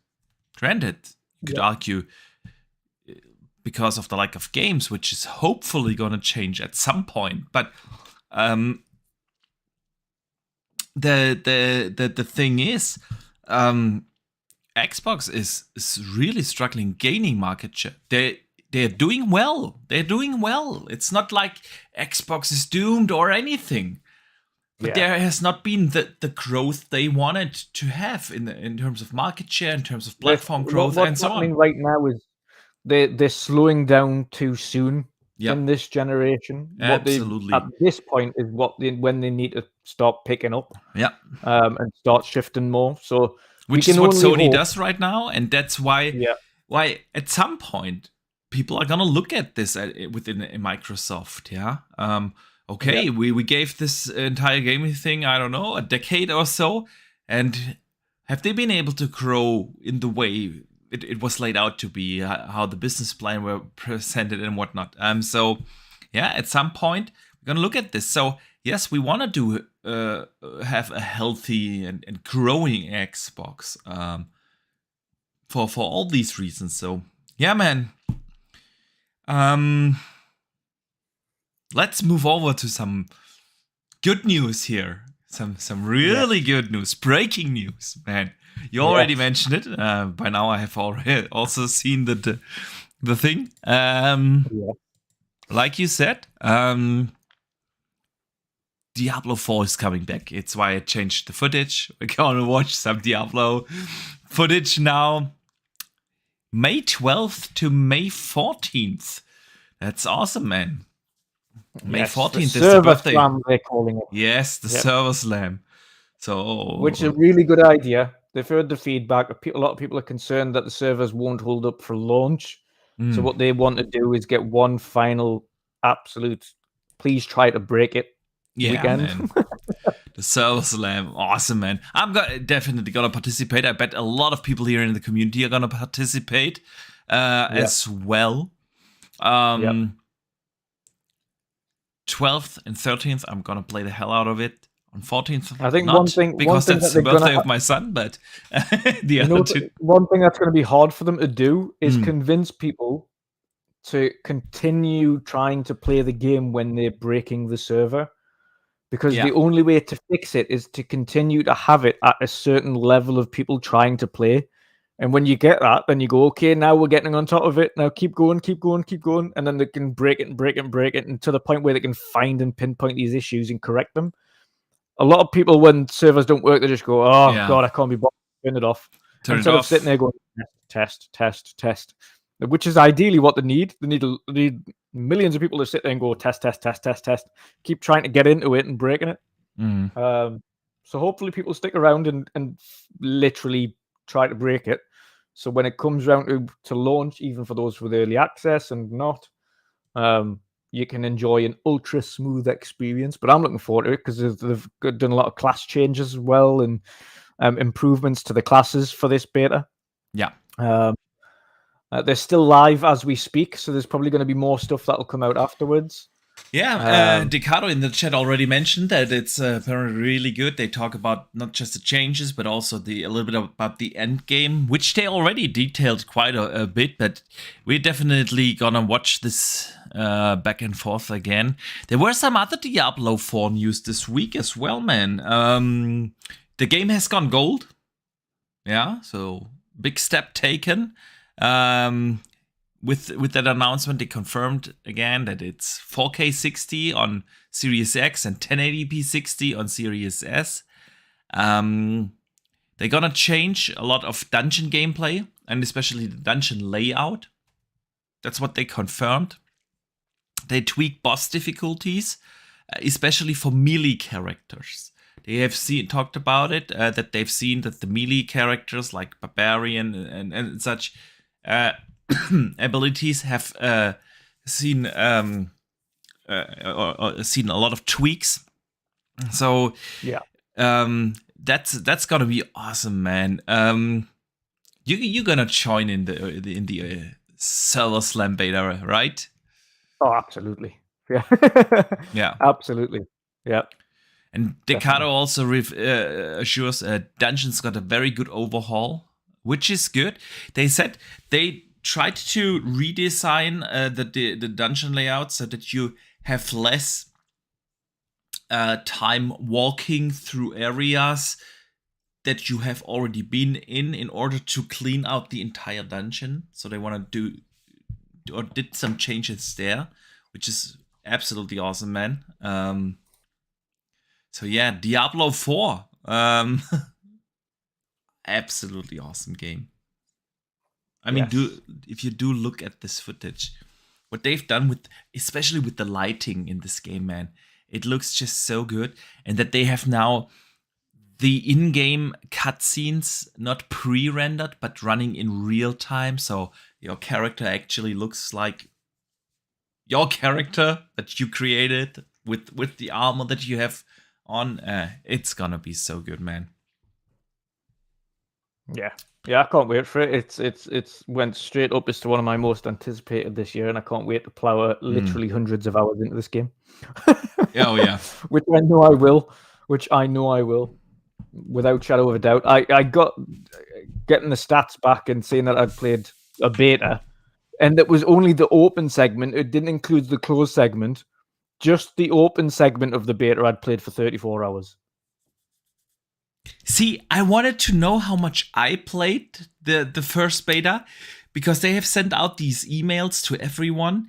But I had in my Battle.net account, I had unchecked you can contact me for marketing shit. You'll find out next time then how much you're gonna plow into this second beta. Yeah, man. So unfortunate. I wanted to also share my stats there, but there's one thing. I've seen some people. I saw some people on there that had put in like 72 plus hours. Dude, it is like they didn't sleep for 3 days. I was like, what? Like, I thought 34 hours was an accomplishment that was only a weekend. I mean, it is. Like, come on, it is. It was 2 weekends, dude. In 2 weekends, 44 hours is quite a lot, man. That was just the open segment, though. That's the stats that were only from the open beta weekend. It wasn't from the closed beta. Oh, really? Okay. Yeah. Jeez. Yep, that's what I'm saying. It's insane. That's why I looked at it and I thought, Jesus. Like, but there must have been some AFK time, right? I mean, 44 hours, dude, in 3 days. 34 hours I put in it. 34, okay. 34 hours. Still. Yep. Yeah, insane. Like, if that's just from playing a small segment of the first act of the... Act 1, dude. It was Act 1. So crazy, man. Yeah, I'm putting a lot of time in this game. A lot of time. Oh, yeah. Hundreds of hours. easily, very easily. And we're gonna make a World of Gaming in-game clan. You can do like in-game clans in the game. Yeah. So for everyone here in the community who wants to join there, we definitely gonna make one available to everyone who wants to join some positive gaming there.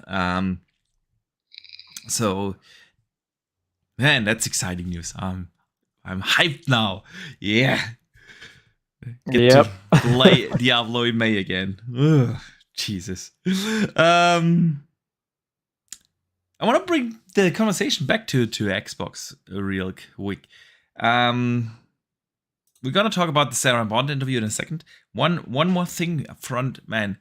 Before I forget it, I wanted to add this earlier to the conversation, but it almost slipped my mind. Have you seen the Nintendo Switch indie show the other day? Yeah, the I was just looking at it there, the Indie World. Indie World, exactly. And there was a game announced there, an indie game called Oxenfree 2. Have you played the first one, man? No. Okay. It was actually really good, and it was the first one was, at least for a time, an exclusive. It was a timed exclusive on Xbox. And the second one is going to come out on everything. You know, Switch, PlayStation 4 and 5, and PC, even on Netflix. I mean, it's owned by Netflix now. They bought the studio. It's also going on to Apple Mac. Yes, everything but Xbox. Yep.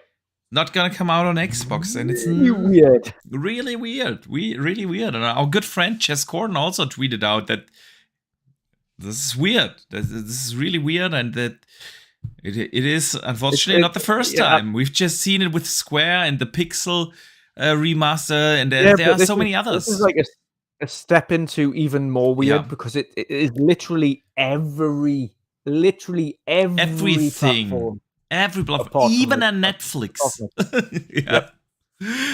Is getting this. And they've even said, as part of that, by the way, if anyone who has Netflix, if you have Netflix, it is part of your subscription. You don't have to pay for it. Yep. There you go. So what's going on there, man? I don't know. I really don't know. I couldn't even hazard a guess at what is going on there.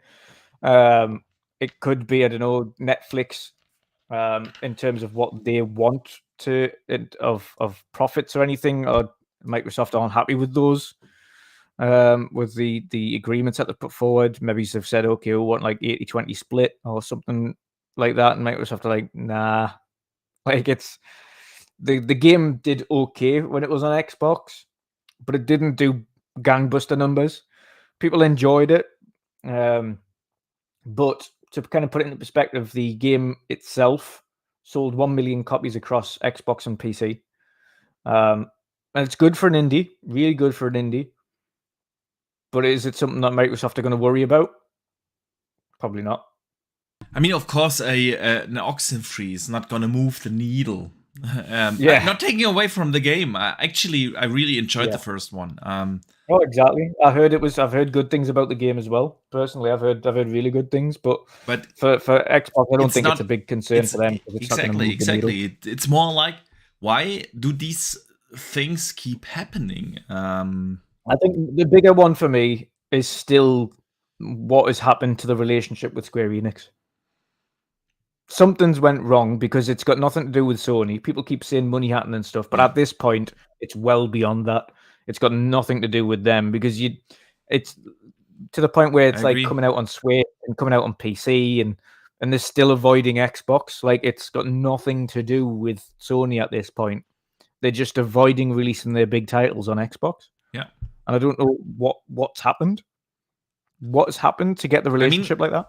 Again, Chess Gordon also talked about this recently.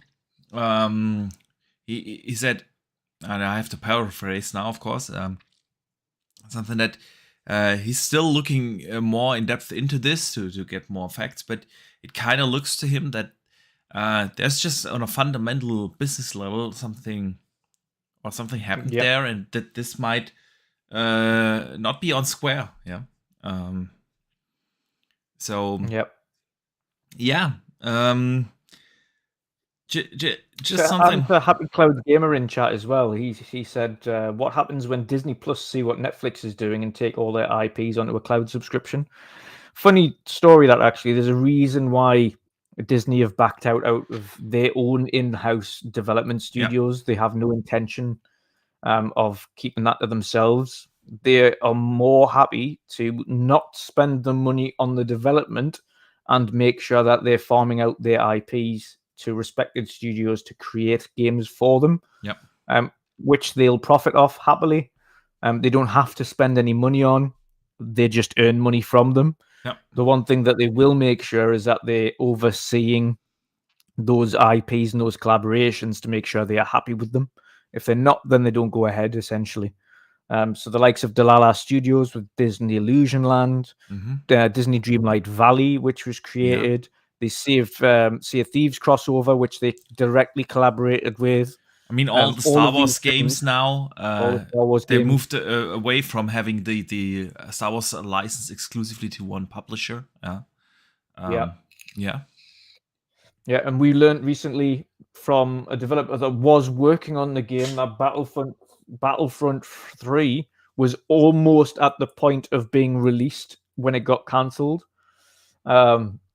So we knew Battlefront 3 was a thing, but obviously EA weren't happy with Disney weren't happy with EA with regards to the game, etc., and the way that they were going forward with it. And there was just this week a developer from Battlefront 3 who is not working for EA anymore, who came out and said something that he feels like it's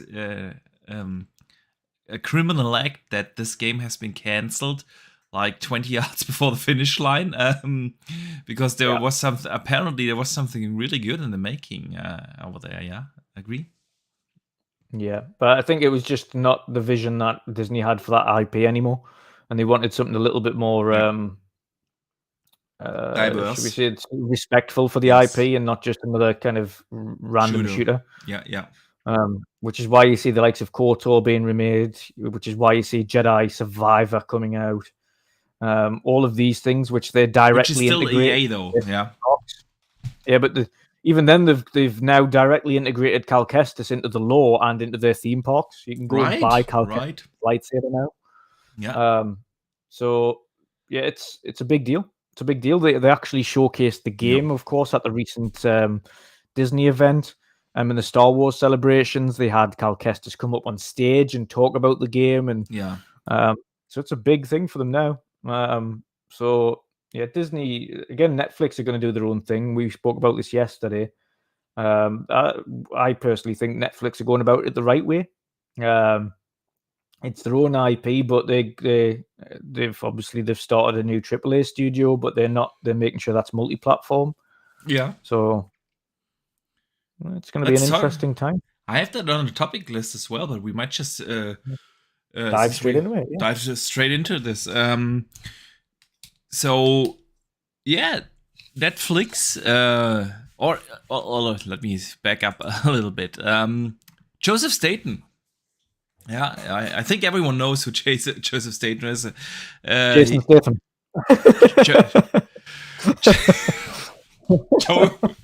Good old Joseph Staten has joined Netflix. He was like the Halo veteran. He was with Xbox for 18 years. Worked on the first couple of Halos. Then when it was at Bungie, then they had to bring him back into the 343 team when the Halo Infinite mess happened, and he has left recently the studio, and he announced this week that he joined Netflix to make an original AAA game, which is gonna be multi-platform. Yeah, I think this is an important keyword here. It is interesting that that Netflix is now joining the AAA game development. Yeah, we knew that they had game studios. We knew Oxenfree is a Netflix studio now. But now they enter with him in the high caliber video game development segment, and they are doing it not exclusively for their own platform, which is what honestly Google and even Amazon should have done. Create content first before you try to sell your platform. Have content for your platform. Build yourself a reputation, a name. Yeah, it won't help you if you start your own platform, gaming platform, streaming service like Stadia, and not have games and just hope that people will subscribe for whatever reason. If you want to become platform holder, it really doesn't matter whether you want to enter the hardware market with, I don't know, a console, yeah, or whether you want to enter the service-based platform like a streaming service. You kind of have to have content there, and you have to have content that people, because everyone who is interested in video games already has some sort of platform. Maybe a console, maybe PC, maybe cloud. But if you want to bring someone in, you have to give yourself, your platform, content and an identification. And at least to me, it does sound that Netflix is going to do it the smart way. Release some games, build some studios, make yourself known as a game publisher, and then see if people will come to your platform or your service. I think that's a smart thing. What do you think, man, of this? Oh yeah, super smart. I think I say the way they're going about it's the right way. The way we've noted the wrong way to go about it is the way Google did it, which was launch a platform with no content and then hope it works. Yeah, exactly. Netflix are doing it the opposite way. I still wonder that Amazon Luna, by the way, is still around. Sorry for interrupting you for a second. No, it's all right. Because, like you said, the same with you could say about Amazon. Amazon has put out one game so far, right? Something World. That MMO. But yeah, was it Lost World or Lost World? Yeah, that's something. Yeah. And but Luna's main issue is that it isn't released everywhere. It's like North America, and that's it. Yeah.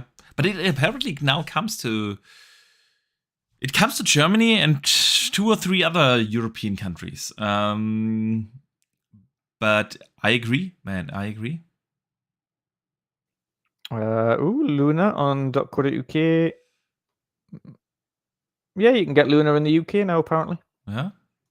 There you go. And you didn't even know what you're missing out on, man. I mean, there's not much there, to be fair. It is. But that's the thing. That's the thing. I mean, I do get why these streaming services, like, like film and TV series, New World. Thank you, Happy Cloud Gamer, and New World was the name of the game I was thinking of. And I do get why Amazon wants to get into streaming. I do get why Netflix wants to get into streaming games, because the TV and movies streaming services market is saturated. Yeah, there's really not much growth to be had anymore with all these services. There's just too many out there. And the potential for growing numbers, and we've seen this with Netflix and such, that the numbers are not growing anymore, the subscriber numbers. Yeah. So and gaming is the biggest entertainment product in the world. There's more gaming makes more revenue than TV, movies, and music combined. So that's obviously attractive for these companies to get in there.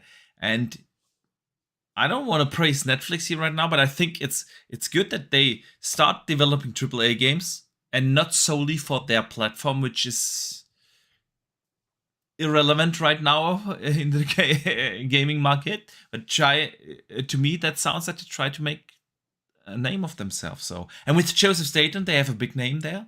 Yeah, I wonder what this is gonna be. So yeah, I did interrupt you. Very impolite. No, it's all right. Man. No, all I was kind of alluding to there is the way that Netflix are going about it is the right way. In order to grow a platform, you have to have the content first. It's absolutely pointless trying to create a platform with no content. And Xbox almost started their life off that way. The only way they could launch that platform is by getting Bungie on board in the first place and getting Halo as that showpiece moment and having content. Then they had to run around to the likes of EA and things like that to get games on and make sure they had games ready for launch. Yeah, you had Mass Effect, you had even Morrowind, games like that. They had that. At the beginning. Exactly. So yes, it is certainly interesting to say the least. But looking forward to seeing what Joe Staten and Netflix games create. Definitely, but they're going about it the right way. Absolutely. And since they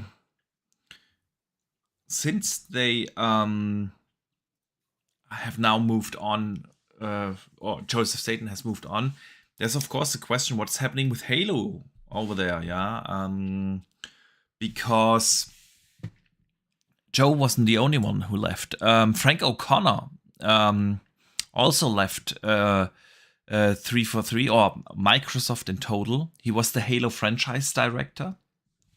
So I know people have been asking, for change at 343. And obviously, change is happening. Joseph Staten left, Frank O'Connor left, Bonnie Ross left. So now top management of the studio is gone. What do you think Xbox is gonna do now with the IP? Where's Halo going? What do we see? What do you feel is happening? It's hard to know what's happening with Halo, to be honest. And I'm in the opinion that it needs a break.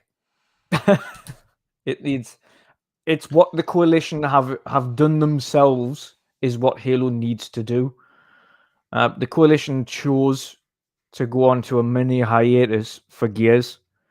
They came out and they said, "Listen, we're going to park the bus. We're going to have a little bit of a break from creating Gears of War. We're going to do some other side projects," which we've seen them do. They've assisted studios, have done stuff like that. They've kind of taken a step back and wound down a second before beginning work on Gears 6. Of course, now we know that's kind of in active development, but it's in its early phases, should we say. But they took a moment to do that. So it's going to be a little while till we'll see Gears, but that's what Halo needs. Halo needs a break. It needs a good break before it comes back. It needs a change of direction. But what I would say from a good perspective is that getting rid of old heads, in my opinion, isn't a bad thing. What it does allow is for creativity and new ideas from new heads, fresh heads that have got different approaches for this going forwards, which should and could create a better Halo in the future. Continuing with the old creators and the original staff for far too long can often breed complacency. Yeah. It's just a case of, we'll just the same old story. We don't know. It's kind of convoluted. It's not that interesting. Or although the gameplay was nailed, there's no content there because they haven't kind of moved along with the market. So getting some fresh heads in, getting some new leadership in, getting some of these the old guard out and replacing them with new guys. Yeah. With maybe some fresh understandings and ideas of the market and what's required to make a successful Halo game now compared to what it was originally. In my opinion, could lend to being a very good thing for the franchise going forward. I do agree. I think we all, or for the most part, the community wasn't happy with the way how they launched Halo Infinite. It just felt incomplete. Co-op was missing. There was absolutely zero content, or there was there was no content roadmap for the multiplayer, which was launched as a games as a service title, and it's ridiculous to have no content for games as a service title in the pipeline. Took them ages to bring Halo to the great game it is now, but now people have just fell off. I honestly, in at least in my, I don't know about you, but in my playlist, in my friends list, no one's playing Halo anymore. So I do think having and since we have complained so much about 343, changing this is obviously the way to go. Changing the leadership, bringing in new minds. I do also agree, Dutch, that they need to take their time. I think what Halo needs is maybe there's just too much weight on the shoulders of Halo, because Halo has been the Xbox brand. Xbox has been Halo, like you said. It's the Halo 1 Combat Evolved launched with the OG Xbox, and it made the console a success. It made the brand known. It was Halo is Xbox, yeah. Later they got Gears and Forza, of course, but Halo is Xbox. And at the time, shooters on console were different. There were not that many good shooters on console. Yeah. There was a time when we came off of games or shooters that we played on the N64. If you think about this. Yeah, it was the time when we were like used to a GoldenEye and a Perfect Darks on the N64, and then a Halo comes along, and I was like it. And I do think a lot of people felt that way. Wow, this is what a shooter can be on consoles. Now, if you jump into the year 23, yeah, you have hundreds of shooters out there that feel good, that play good on console. Yeah. And so I feel like a lot of, there's just too much weight on the shoulders of a Halo. And I think for them taking a break might not be a bad thing. Let other IPs step in. Hey, Microsoft has such a great pipeline of games.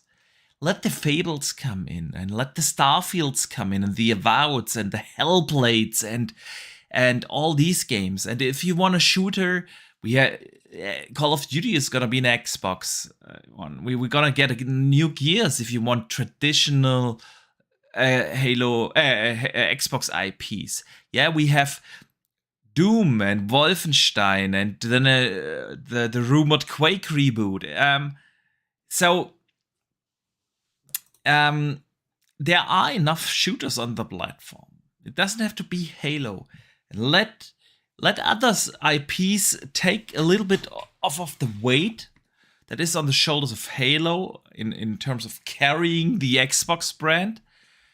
And when Halo then, and if you have like these awesome games available, like a Fable, and you have the next Wolfenstein, and a Indiana Jones game, and this and that, and then Halo comes in with a fresh team, with fresh leadership, with new ideas, people are not relying so heavily on Halo being this absolute incredible masterpiece. And I think this will give the game way more room to breathe. So yeah, man, I do agree with you. Taking a break is probably what they need to do. Sometimes these franchises just need it, and it's the reason why, for instance, Naughty Dog have took a break from doing Uncharted. Yeah. Said themselves they're not even sure they're going to return to the franchise. But if they do, it's not going to be anytime soon. Some of these long-standing IPs just need a break from time to time. As much as we love them, sometimes they just need a break, because if you're just doing the same thing year on year on year on year, even if you're releasing within 2 years of each other, that's too soon for some of these games. Yeah. It just is. There's not enough happens technological wise over those years that would have changed that significantly. And if you think about the development pipeline, 2 years between releases means that you finished a game, but you're already in the middle of creating the next game, which means that there isn't really any advancements of the tools that you're using, and the stuff that you're already doing is no different technical wise to the next game. Like there is no technical improvement on the next one because it's the same pipeline of stuff that you're working on already. Yeah. So if you actually have a complete cutoff, so you do just like, okay, well, we finished this game. It's been like 5 years since we finished that game. We didn't have any project in the work. Like we just start this next one completely from scratch. Yeah. With all of these tools, with all of these enhancements. Maybe he's on a new engine. You never know. Probably. They're not going to continue with the slip space engine. No, it's not. It's not. I think it's for multiple reasons, and it's not just because the engine's. It's not a bad engine. It's just difficult to work with, especially when you get other teams coming to help you with development, which is commonplace in every studio. Like no matter what you think, Sony Santa Monica had something like 10 support studios working on God of War. Yeah. Uncharted had something like 10 or 11. The Last of Us had about 12 support studios. Gears of War had several support studios. Every major triple IP has multiple support studios creating the game. It has to because of its size and its budget. Yeah. The only way to get games of those qualities out is by having that level of staff. And when you've got an engine that's really not common and everybody's trying to use it or learn it on the job, it's going to cause issues. And it has. And it's caused multiple issues with development, with the development cycle, its quality, its performance, it's the netcode issues that have bugged it since day one and still plague it from time to time. So yeah, it's going over to a more universal engine, the likes of Unreal, etc., or id Tech, something like that. That a lot of developers have worked with and know. And if you're going to go id Tech, then at least you've got a lot of internal studios that can assist, and you don't have to farm out external teams. Yeah, it's just gonna make it better. And in my opinion, the break will do good for that reason. Absolutely, I do agree, man. I do agree. But man, we are already 2 hours into the show, so I want to move over to one of the headline stories of today's show that I actually put in a thumbnail, and I thought a lot of people overlooked this. But Sarah Bond had a big interview in Rolling Stone, and she talked a lot about different things, mainly, of course, on Gamepass and the strategy around Gamepass. So I want to read a couple of quotes from the interview, so that we get to discuss a couple of strategies that they are aiming for. So she said, "We've been very clear about our commitment to have our first-party portfolio shipping to Game Pass day and date. We understand that people really value that, but it's also about diversity of content. It's not really about any one acquisition. It's about the depth and breadth of the portfolio all up, from big AAA games to indie titles to hidden gems. That's actually what makes Game Pass really valuable." I think we do agree there, Dutch. Yeah. That's the beauty of Game Pass. Like Ghostwire is a perfect example, man. We mentioned this earlier. When it came out last year, we didn't think it's worth $70, but now we gave it a chance for free. We discovered it, and obviously that's not a small indie game. Yeah, but there are other indie games in there that just ready to be discovered. She continues, "Game Pass is an option for developers. One thing that we talk a lot about internally, but I've been striving to share more externally, is the business model associated with a game.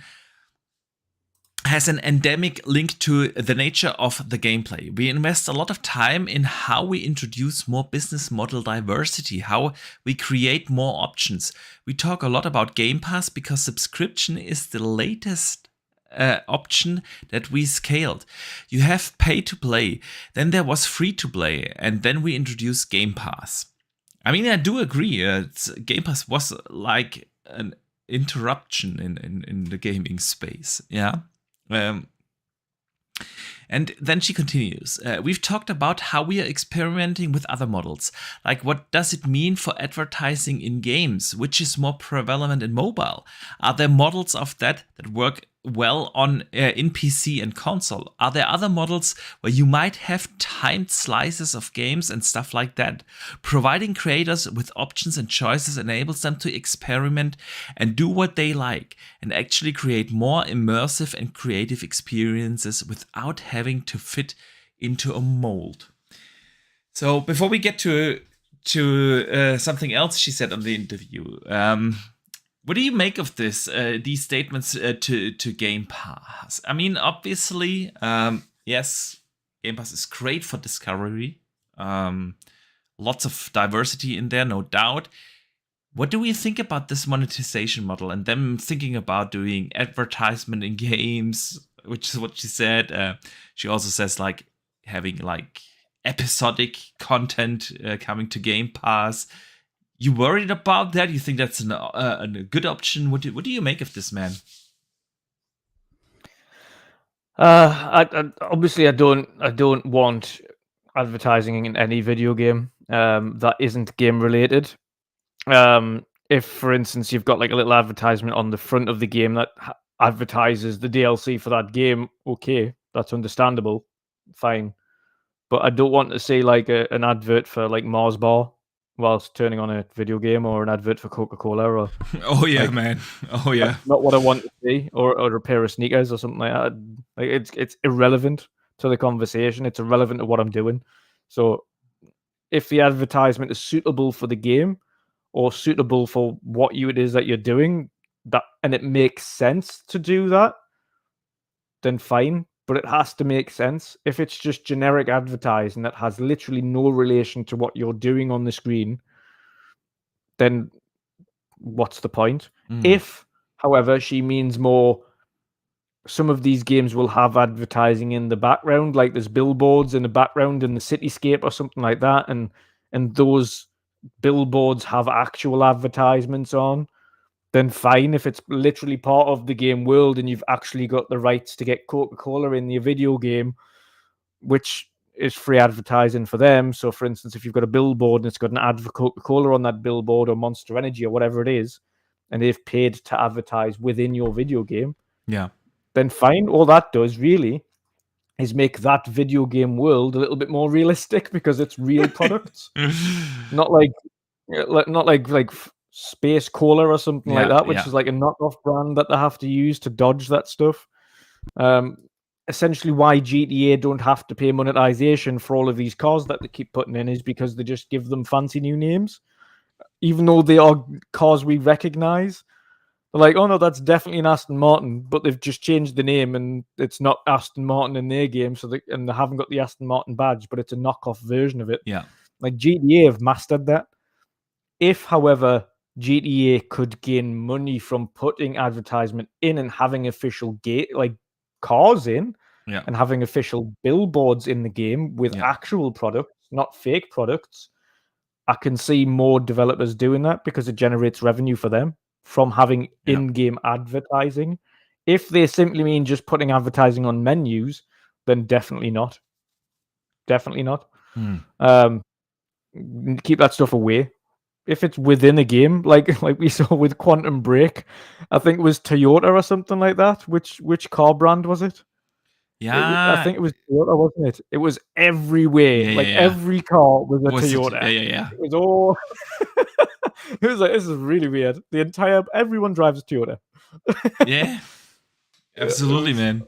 Yeah, man. I don't want ads whatsoever in my games, because there's always this thin line. I do agree. If we talk about, I don't know, a FIFA, Death Stranding with Monster Energy, right? And he was literally like, "Woohoo, Monster!" That's a thin line. It was funny. I did, but there's a thin line, because once you open the door for something like that, you know it will never end. It will never end. That's why I'm so absolutely not happy to see advertisements on my dashboard on the Xbox, which I shouldn't. The dashboard has no room for that.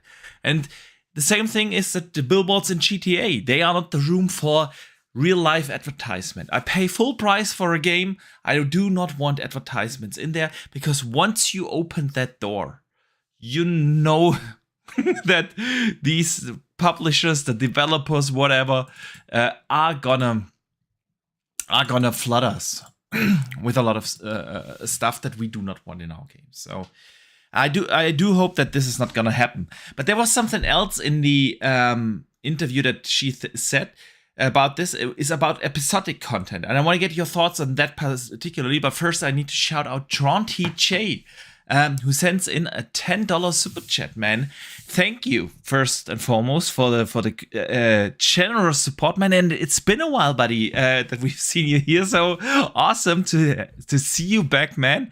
He says, "Hi guys, do you think Microsoft buys Discovery, Warner Brothers, then one more big publisher like Sega or Capcom or EA or Take-Two?" Hawklaw said they could buy EA or Take-Two. So there are basically two questions in there. Discovery, Warner Brothers is super cheap right now. I don't know whether you follow the stock prices, but they are really, really down, which is crazy to see. So I don't think that they buy the entire Discovery segment of Warner Brothers. The IPs.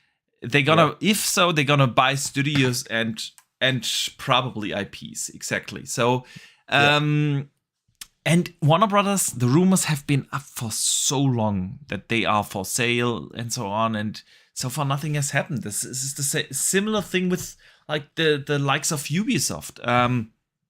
People always talk about, Ubisoft is super cheap. Why is nobody picking them up? If it hasn't happened by now, I'm not sure. I'm not sure if it's gonna happen. I do think. Who wants to take on 20,000 staff and internally and all the overhead? Yeah. And with Warner Brothers, what you really want with Warner Brothers is the IP. Yeah, you want a Batman. Yeah, you want your Mortal Kombats, and you want your Harry Potters. This is what you actually. Harry Potter is a moneymaker. Oh, like £1 billion already. $1 billion. Insane. It's insane, man. So that's what you really want. I'm not even sure if you want the studios themselves. I mean, they are great ones. Don't get me wrong, like Rocksteady and so on. Yeah, but obviously they also have their issues. Otherwise, and so not sure there. And on the second part of the question, if they gonna buy something like a Sega, Capcom, an EA or Take-Two or something like that. I think Sega, Capcom possibly. EA, Take-Two, no. Nah. I agree. Those two not. I don't think that the first thing they're gonna do is go after another bigger publisher. They'll go for studios. Exactly. I think if what they're gonna do now is that they go for individual studios. Yeah. And I do hope it's Crytek. I hope it's Asobo. Asobo would absolutely make sense. They have had such a close relationship, man. Yeah. But Crytek, they also had a good relationship. Both of them. It's both Crytek and Asobo. They're just the get two both. kind of key Exactly, ones. Man. Yeah. That's what two key ones I'd like. They both have really good technology. So the Cry engine is phenomenal. Yeah, absolutely. But then you have a look at Asobo's own in-house engine, and that's phenomenal. So you can't lose. Like they've got that would gain two awesome new engines to there, and cloud-based technology that again they love, because of course they've worked with them on Flight Sim and have used they merged because they use their version of cloud as well as Azure to get that running. So both of them studios phenomenal on a Crytek put out a video for the next Crisis game. They are hiring, and they put out on their official YouTube channel we are hiring video for the next Crisis game, man. Yep. Whoop. This is gonna be long time coming. This is gonna be melting the 4090s, dude. in this game. But jeez. Yeah. If people on console are gonna complain about 30 frames now, dear God. Oh dear God. Crysis really pushes we're back the boat in out the 360 days. Crysis did. Yeah, exactly. Then we're back in the way how the games ran on the 360, where we played like Crysis at like 12 FPS or so. Yeah, 6 frames a second. Performance mode is 15. Oh dear me! Still great games though. I played them all on console actually, and same. Loved them. I remember trying to get my PC to run Crysis 1 when it first no came chance, out. man. Dear God. Dear God. No chance. No chance whatsoever, man. Turned everything down to low and it was still struggling. I was like, dear God. Absolutely. So Durante J follows up with a $5 super chat, man. Thank you so much. He says Microsoft has a Gears movie being made, so Discovery Warner Bros. Would make sense. And I say get also Capcom and be done then small studios. Yeah, they do make the movie. They also made the Halo series, not with Warner Brothers. And I think I'm not sure if Microsoft wants to get into the movie segment. The thing is, if you buy or invest in your with billions of dollars in a certain business, you want to see the potential to grow that business. And like I said earlier, the movie and streaming market, it is kind of saturated. So it's still lucrative to be a Netflix. It's still lucrative to have a service like Amazon Prime or Netflix and Disney Plus and what else we have, yeah. But they don't grow. And Microsoft invests in ABK because they want to. They think they can grow in mobile. They can grow the PC market and probably also the console market. With Capcom, I mean, I would love Capcom. Capcom. I've said it. If I had to choose one of on the bigger publisher side of things, it's Capcom or Ubisoft I want Microsoft to buy. I know both of them are not making sense for them. Especially Ubisoft doesn't make sense for them with what you said, Dutch. All the staff and overhead and non-lucrative business models at the moment. But purely from an IP and game standpoint, I would love them to be implemented, man. So, yeah. Dutch, where were we? Everywhere. Sarah Bond's interview. Yeah, but what do you make of episodic content, man? Yes, to be honest, episodic. It's fine. We've seen it work for again. This is a case by case basis, and I'm sure Sarah Bond meant that as well. It's not for every game, but if you have a look at The Walking Dead, if you have a look at Life is Strange, if you have a look at the Borderlands, kind of story one that they did, and that kind of stuff does work. Episodic stuff does work. You can kind of get a bite-sized bite of the game. What it allows them to do as well is maybe tweak the story for the next kind of season, and they can kind of essentially get the fans involved and say, okay, so for the next like such and such, like what happened, and like you get to choose what happens in as the story progresses, as opposed to us choosing. So we can kind of divert it in different directions. So from a creativity standpoint, episodic for certain games definitely is. I think, yeah, go for it. It works, and again, it's case by case. Not every game has to be episodic, but it works for some, and we saw that again, like I say, with Life is Strange specifically, and Walking Dead, and all the Telltale games at the time. Yeah, they had only one issue, that the episodes were a little too far apart at some point, but in general, for those kind of games, it worked really well to have an episodic thing. And honestly, and I do completely agree, by the way, with what you said, that not every game should have it. although I must admit, I'm absolutely surprised that we have not seen it with other games, even with the games like where I don't think it makes sense, like, I don't know, a big RPG or something. Yeah. The We reason wouldn't is make this. sense at all. Listen, we have episodic content in the multiplayer space permanently, constantly, with the seasons, yeah, and everything. You have it in Sea of Thieves, by the way. You Yeah. have it in Sea of Thieves. Although people don't know that. So what they have the base game where you can go and explore, etc. However, the story is episodic, and the story is every month. There's another section of the story is unveiled, and you play that story. It's called Adventure. So the adventure gets a new story, like a new section of the story every month for that season.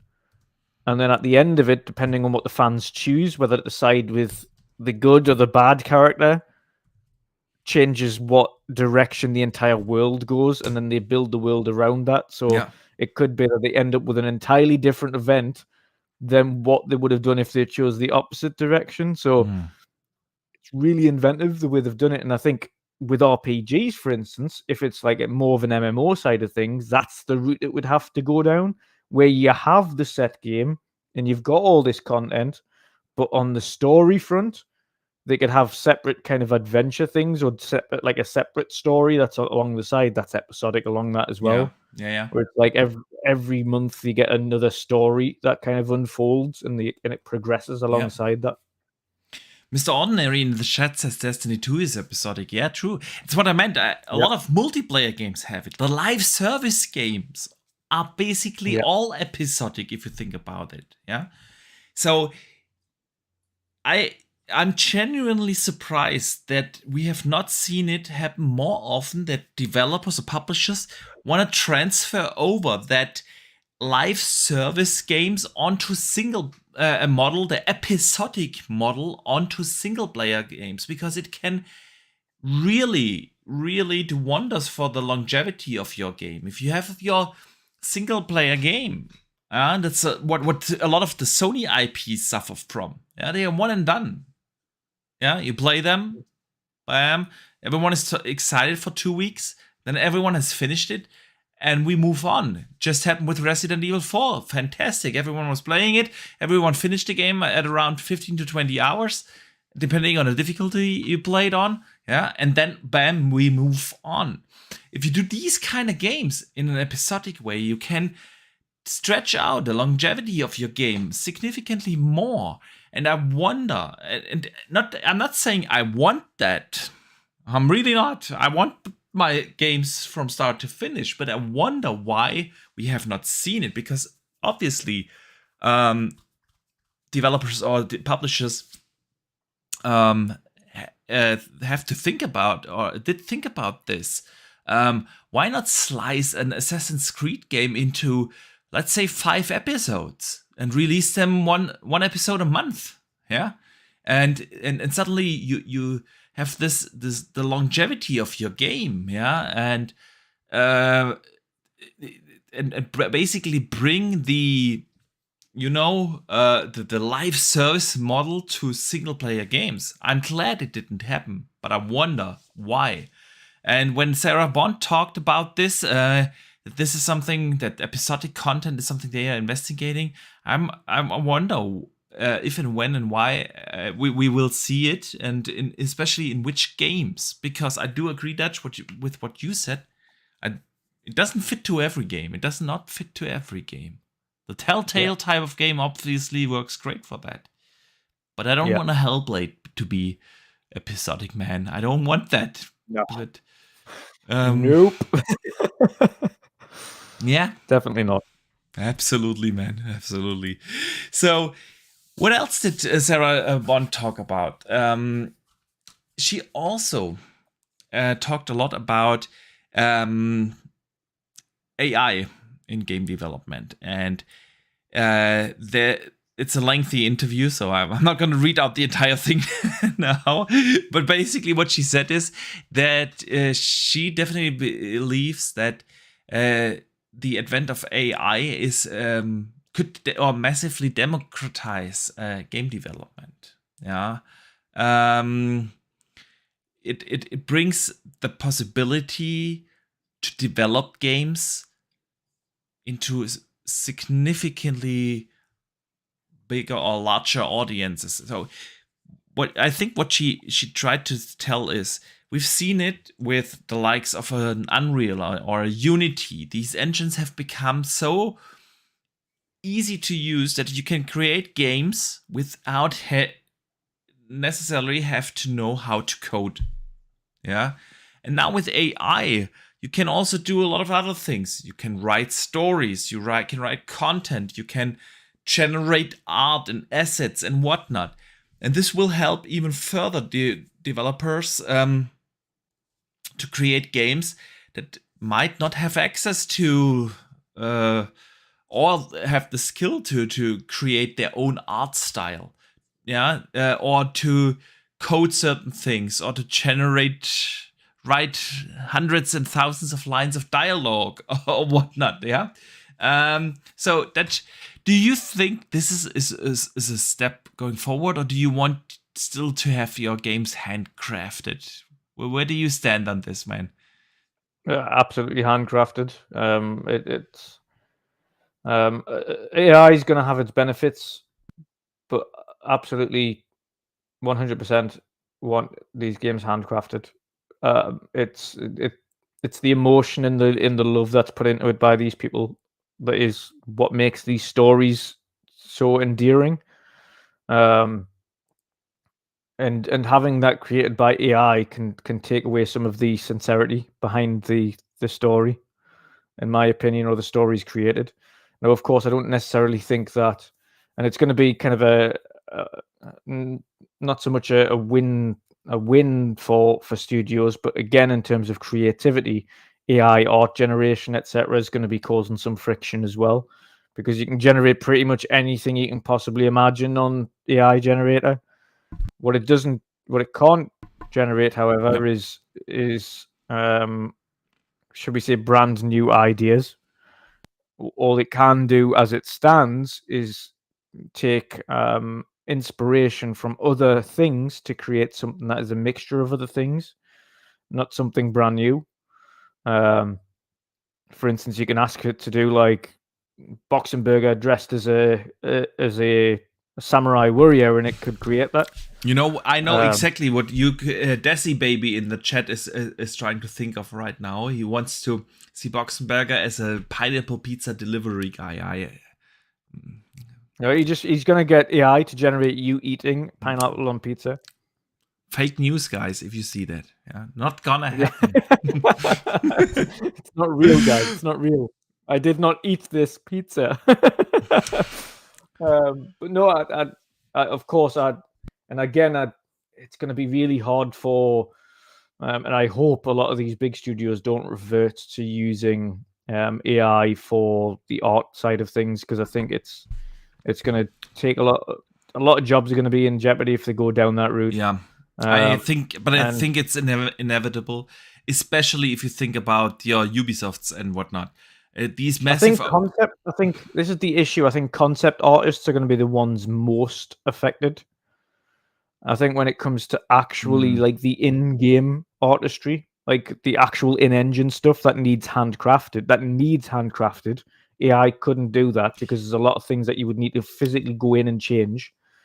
There are definitely certain things where you're right, but I also think, like, if you think about these massive open worlds, you have now hundreds of people generating randomly rocks, trees, whatnot. Unreal has already taken that. Out of their hands, in your really. particular art style. So I think there's I get your point. I do agree. Concept artists are probably the first ones. Because you could literally type into any AI generated art platform, and they could create the concept art that you're thinking of in literally split seconds. You'd be like, oh dear God. So something that would take actual artists literally hours to come up with would take them seconds, which is an issue for concept artists. Yeah, I agree. So Yeah, I think AI is gonna change a lot. I also do have the feeling that, AI will be generating side quests and whatnot. That's where we will see it happen first in massive open worlds. Yeah, please generate me like 100 fetch quests. Yeah. And then there you go. I don't hope to see that. I really don't. Please don't ask for 100 fetch quests. I'm not asking for that. I'm just saying, but there's also, of course, chances. Yeah. It could speed up certain processes, and we've talked about this. AAA game development has become something where you need at least 4 or 5 years for a big AAA game. Yeah. When in the past we've seen it like 3 years. On a 3-year cycle, these AAA games come out, and now we are at around 5 years. And so naturally, developers are gonna look into speeding things up, and I just don't hope that it will lead to more monotony in games and people losing their jobs over AI. But I think that's a general thing, not just in gaming, that AI is and what AI can do in 2023. A lot of jobs are at risk here. So not just in game development, man. But speaking of game development, we got some infos on a new Xbox game this week coming from inXile. I don't know if you've seen this, man. But inXile is seemingly working on a new game in an established IP. There is a LinkedIn profile from a former employee that one of the studio's upcoming projects is a game in an established franchise. So, what do you think? Are they gonna continue Wasteland, or have they been handed over a certain IP? Because I do have a theory here. We are now entering speculation. I personally hope it's not another Wasteland. I personally hope it isn't another Wasteland. I understand people love it, but they've been creating Wasteland forever. I mean, we know that they are working on long ago. They're working on a first-person Unreal 5 new IP. That's the big one that they have already talked about. So, could be, of course, for them a new IP. This established IP they are working on, and it's just another. But yeah, man, Wasteland, you're not the biggest fan, but I do agree. They've been working on this for too long. So what do you think it could be then? And I also think it wasn't that long ago that we had Wasteland 3. It feels like yesterday. 2 years ago, I want to say. It was. I think it was 2001 where Wasteland 3 came out. Yeah. Yeah. So, and again, what we were saying about Halo. Yeah. Like when they're that close together, there's not enough time to really make substantial changes to it. True. From a technical perspective. So, I hope it's something different. Whether or not they've been handed an IP, if it's an established one, then God, it could be anything. And Microsoft have got so many underutilized and unused IPs. It could be anything. You know what came to my mind? Mm-hmm. And I'm not sure if I'm right here, but obviously it's speculation town. But Speculation town. Obsidian recently talked a lot about how they wanna do a new Fallout, new Vegas 2. Yeah. But then they are very busy with all their IPs. They have Avowed coming up. They are obviously working on Outer Worlds 2. So yeah, we don't know if that's gonna happen. If we look at Bethesda, Yeah. I mean, they have Starfield this year, and they already said that after that, Elder Scrolls comes out. So, Elder Scrolls, if Starfield comes out this year, Elder Scrolls, we're not going to see that before 28, at least.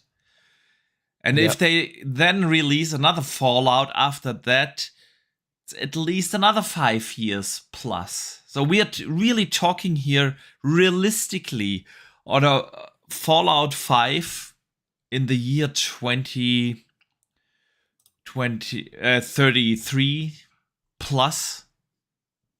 Yeah. 10 years from now.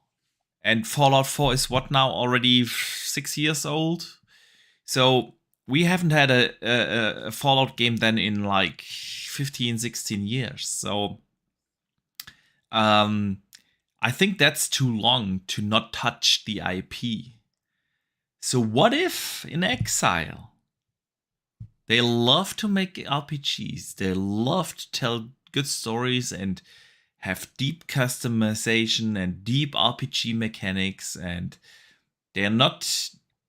We have heard about them working on a game with a steampunk setting. Maybe that gets just misinterpreted, and it's not steampunk. It's more like, Fallout. What do you think it could be? Fallout, did you say? Fallout. What if inXile works actually in a Fallout game? We know it's an Unreal game, and we know it's first person that they are working on. We know it's an RPG. And we know that Xbox is not gonna realistically bring out with the two obvious candidates a Fallout game in the next, let's say, 10 years or so. So the massively successful and beloved IP Fallout is just lying there. They're not doing anything with it. Bethesda Studios, again, not gonna happen within the next 10 years. And Obsidian is busy with other stuff. Here's a spin on it then. Would Exile, if it's Fallout, would Exile do the traditional Fallouts that people know?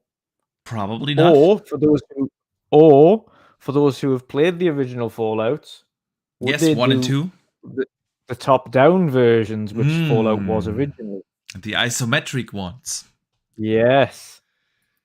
And people who weren't aware of where Fallout started, it was isometric. It wasn't first person. It wasn't anything like that. It wasn't third person. It was isometric. Entirely different. But if you have a look at what Wasteland is and how that looks, from again an isometric, that's obviously a strategy game essentially. But if you're thinking kind of that kind of visual perspective for Fallout, but on an isometric level, would they kind of branch off and do their own version of that IP? Doesn't necessarily mean it has to be a different kind of, a kind of a follow-on in the series of the actual Fallout. It could be a fall-off spin-off by inXile. So yeah, it's a possibility, but I'm thinking from a different angle now. I'm thinking the way that inXile work and have worked on the game style that they've created, an isometric style Fallout like the originals could be the kind of game that they work on. I've got you thinking now. You got a great point there. It could also very much be, yeah. I think that's one thing we can agree upon. It's been way too long since we have heard what inXile is working on. So do you think we will see them? I think we'll hear about them, what their main project is this year. I do agree. You know why I do agree? Because they have a super active social media manager. If you do not intend to talk about your project anytime soon, you're not gonna hire a super active dude on socials. Yeah, so and we shall see. All right, Dutch, I think it's time to move to some of the community questions. Let's do it. Absolutely. So, like every week, we have a lot of cool and very good community questions coming in. So, if you want to be part of the show, even if you cannot listen live and be active in the chat, you have the chance to write in questions either on the Discord or on Xbox, on PlayStation, on Twitter, or here on YouTube. And Sith Lord did that this week, and he asks, what is your beverage of choice while gaming? It's a good one. I'm not much of an alcoholic drinker, to be fair, so I'm always coffee. Usually a coffee is my beverage of choice. Okay. I do like to drink occasionally alcohol, but honestly, when I think you like a good cocktail night. Good cocktail night. I like whiskey, especially Scotch, and of course beer. But usually I game in the evening when after I finish work I work like 10 to 12 hours every day. Then I try to spend a few hours with the kids, and then I get to sit down and game. And then usually I'm super tired. So if I drink alcohol, then and if I pour myself a whiskey, I usually fall asleep like 30 minutes with the controller in the hand. So I stay away from that, and I actually like to drink different juices, fruit juices like orange juice, grape juice, something like that. I do like that. Yeah, man. So we got C Money on YouTube writing in, and he asks a very similar question than our good friend the Sergeant Sentinel Gaming. He says they both asked what we see for the future of Halo Infinite, and I think that we covered that already. Yeah. So. Gentlemen, if it's okay, we're not gonna discuss this again. But I want to shout out Dave Ramos, who sends in a channel super chat. That you had a great name for those recently. What was it? What are they called? The channel chats or the super chats from channel members? Super member chats, I think. Super member chats. There you go. Dave Ramos sends us a super member chat because he's a channel member for 22 months now, which is absolutely awesome. So thank you so much. He says, does a Fallout TV series impact your speculation, Boxy? That's the thing. The TV series is coming. And if you to bring out the series, you have the intention for it to be successful. And again, Fallout was like, when was Fallout 4, man? Fallout 4 was 6 years ago. Yeah. Release date was 2015, 8 years ago. So we have 8 years since Fallout 4, and there is no other Fallout game on the horizon within the next decade or so. Plus minus, of course, yeah? Yeah. Is that really gonna happen, man? Is it really, given how successful and beloved the IP really is? So yeah, Dave, that's exactly my train of thought. So they have to hand that IP over to someone. Why not inXile, man? Why not? Why not? So we shall see. We shall see. We shall see. Oliver T writes in and asks, hi, imagine you are Todd Howard and you have an extra budget to hire one more very highly skilled dev before Starfield launches. Would you hire a 60 FPS guru for console power and appease the 60 FPS only gamers? Or would you hire an AI and quality of life super dev? Moreover, is it an easy choice for you or a dilemma? thank you in advance for the show. I always listen live, but I can't really rarely join the chat. So, first of all, thank you for tuning in. Always good to hear you enjoying the show. That you are Todd Howard. I mean, we need to get you a leather jacket, but now what you gonna do? You hire the super 60 FPS guru, get 60 FPS on consoles, or you hire an AI and quality of life super dev. What you gonna do, man? AI and quality of life super dev. So 100%. Do elaborate. Specifically with Bethesda games. we are all accustomed to their trade name, Bugthesda. And the bugs that seem to roll in from one game to another that get corrected and then reappear in the next one as if they've never learned their lesson. Where then the community has to fix it, and then eventually the release a patch that fixes the issues officially, and then the next game comes out and the same bugs reappear. And when you're talking about AI, you're talking about the interactivity of the characters in the worlds that you're inhabiting. They could be with true AI involvement there. They could create completely unique storylines that are unique to everybody. They could have loads of random side quests that just pop up out of nowhere, random dialogue trees that appear only for you. It could be essentially a living, breathing world that is completely AI generated and on the fly, and you never know what you're going to get from one moment to the next. Of course, you're going to have these stationary gameplay moments where it's kind of scripted, but having kind of slightly unpredictable AI that work within set parameters.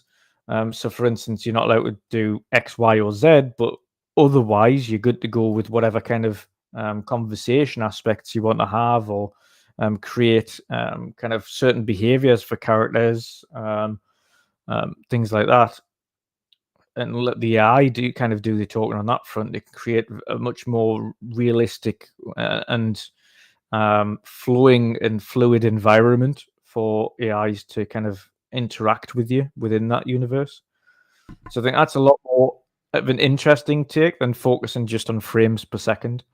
Yeah. That doesn't enhance the gaming outside of being a smoother game to play. It doesn't enhance your experience in any way, shape, or form outside of being smoother to play.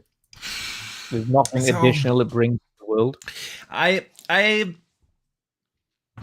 not sure if I would phrase it like that, because.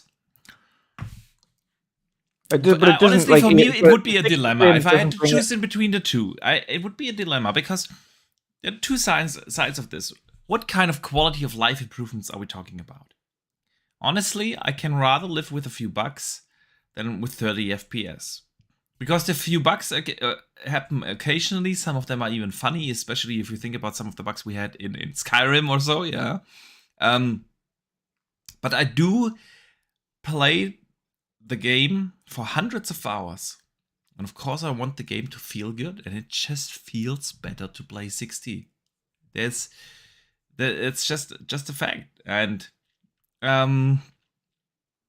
so while I always say, I've said it many times, for them, instead of focusing on more pixels and other graphic effects, I would also rather have developers choose improvements in the AI and better simulation and better physics and stuff like that.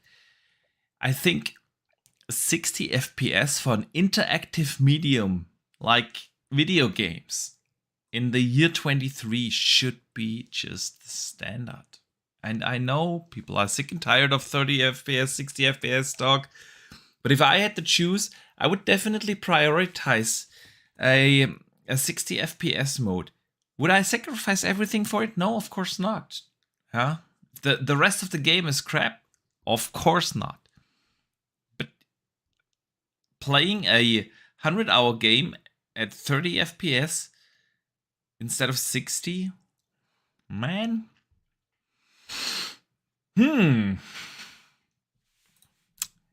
Dave in the chat says, let's do a poll. I will put up a poll.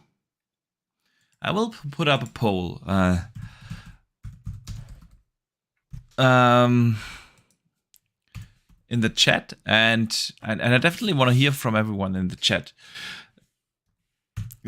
So, will we have Starfield with a 60 FPS super def or quality of life? So, I want to hear from you guys. Definitely. And we come back to this towards the end of the show.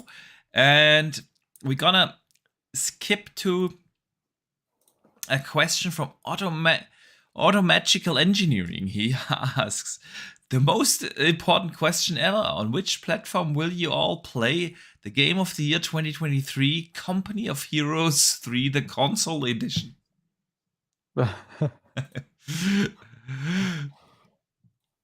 I'm not sure if I'm gonna play it.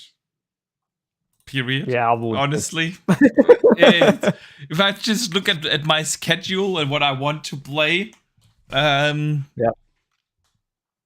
23 is just nuts, man. It's so nuts. If you think about what comes out over the next weeks, next week we get Star Wars, man, which is apparently a massive game, is what I'm hearing. It's significantly bigger than the first one.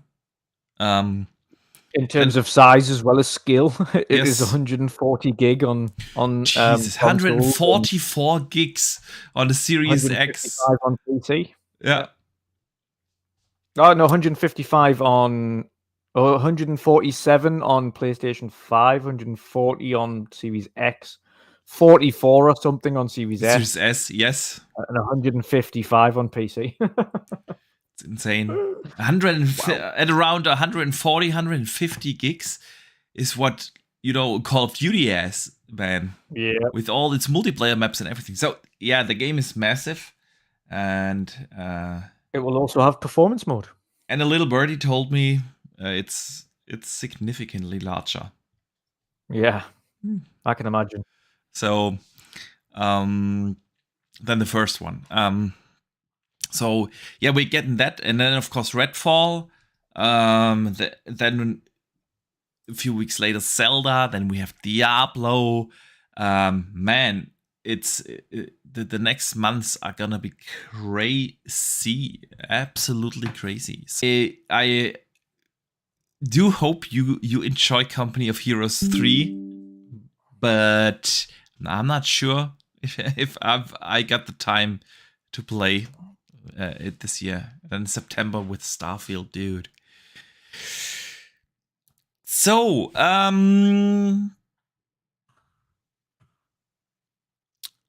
Ninja Squirrel asks, hello, it was a great show as usual, Box.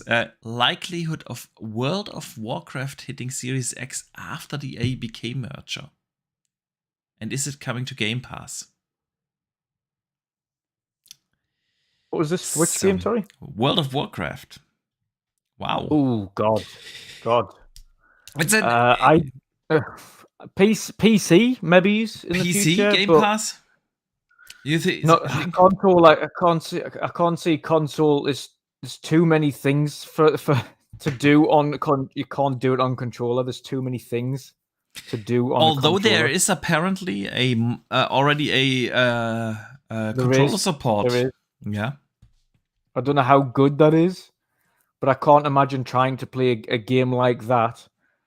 And I've seen. I've never played WoW. I don't intend to. But I've seen the amount of things that they have on screen during a WoW game, and I cannot foresee that as being anything other than a headache to try and navigate when you've got a controller. Yeah, but people said the same thing about Age of Empires, and here we go. Yeah, but in comparison, World of Warcraft's overlay. That thing is that does my OCD, and when I see people playing World of Warcraft, there's like 50 screens up on, like, and I'm like, what is going on? Like, I do agree. The game is built around mouse and keyboard. Absolutely, there's no doubt. So yeah, I'm also not sure if they bring it to console. I do think that they will try to look into how they can implement it in Game Pass or vice versa, because or implement, in the WoW subscription, like Game Pass, PC Game Pass or something.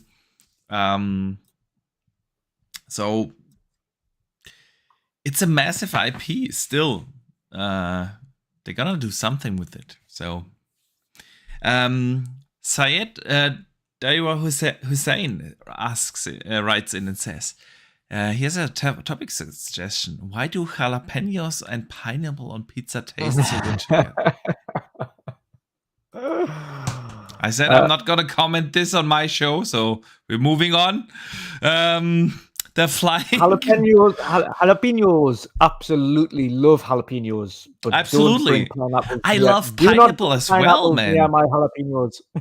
Yeah, I like pineapple. I do like pineapple, but not on a pizza. So, and with jalapenos are awesome. I like jalapenos on my pizza, but not with pineapple, man. Yes, love it. Jalapenos work well with any kind of meat pizza. Any of them. Absolutely, man. Absolutely. I actually grow them in my garden. Nice. When I tried it, when they're ready, I try them and then I make a paste out of them. So it's like, I love them. The Flying Gnome asks this, and I'm not sure if you have seen this, man. The kiss in Burning Shores, extreme overreaction by a minority of fans, or a bold step for inclusivity by the developers? I don't know if you've seen this, Detch. There's mild spoiler here. I'm not this far in Burning Shores yet. I'm only like a good hour, 1.5 hours in Burning Shores or so. Okay. But it's floating around Twitter, fanboys using it. There's apparently a scene where Aloy kisses another girl. And I know what I've met the girl. I haven't had the kiss scene yet in the game. And people are really discussing this now. What do you think? But I don't know why extreme overreaction by a minority of fans. Oh, absolutely. I don't understand why people are still complaining over this stuff. Like, man, it's exactly what I thought. We have the year 2023, and we are still talking about a girl kissing a girl.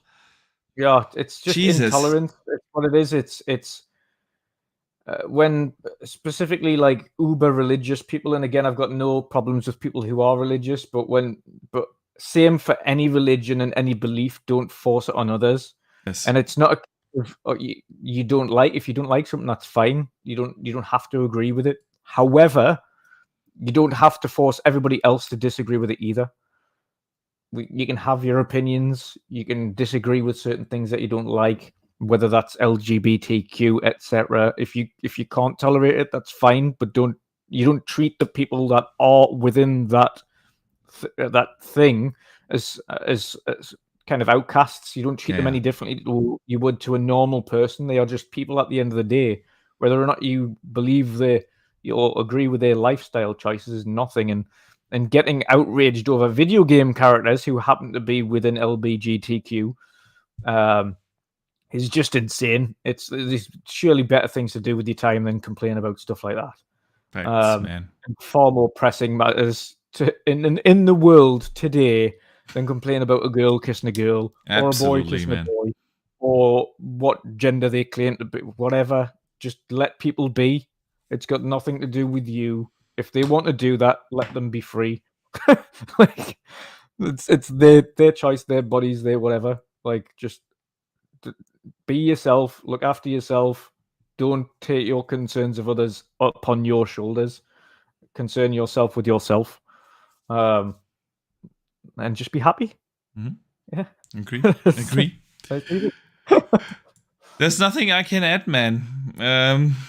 So let's close our poll that we just put in the chat and see the results. Starfield, the question was, if you are Todd Howard and you can choose either one, 60 FPS super dev or a quality of life super dev, which one would you choose? They all went for 60 frames, didn't they? 64% said 60 FPS. That is less than I thought. 2/3 roundabout, yeah, would choose 60 FPS dev over the quality of life dev. See, the thing here really is, I do think that if you talk quality of life, what's that in particular? I do think Starfield is going to be an awesome game. So yeah. Anyway, I don't need the super quality of life dev. But I need the super AI dev though. Absolutely. For me, it was more to do with the AI side of things. Like, yeah. The improvements, AI, like super AI dev, like some guy that brings in like literally AI into your AIs, like something that is ever evolving and kind of brings another advanced realism to companions and things like that in the game, and characters that walk around the game and things like that, or even the monsters you fight, makes them super intelligent. Like all that stuff is far more interesting to me. Like I could, if something like is ever evolving and the creatures are really hard to work out because they're learning your maneuvers as you're learning theirs, and it kind of gets to this point where you're like, I really need to think about how I'm tackling this because like I've been here before, I've tried to fight them, they've learned how I fought them last time. I'm going to have to think how I'm going to approach this. Or if your enemies start learning your kind of things like that excite me. Like frames, if it's at the cost of, and it depends on how great and how vast it is.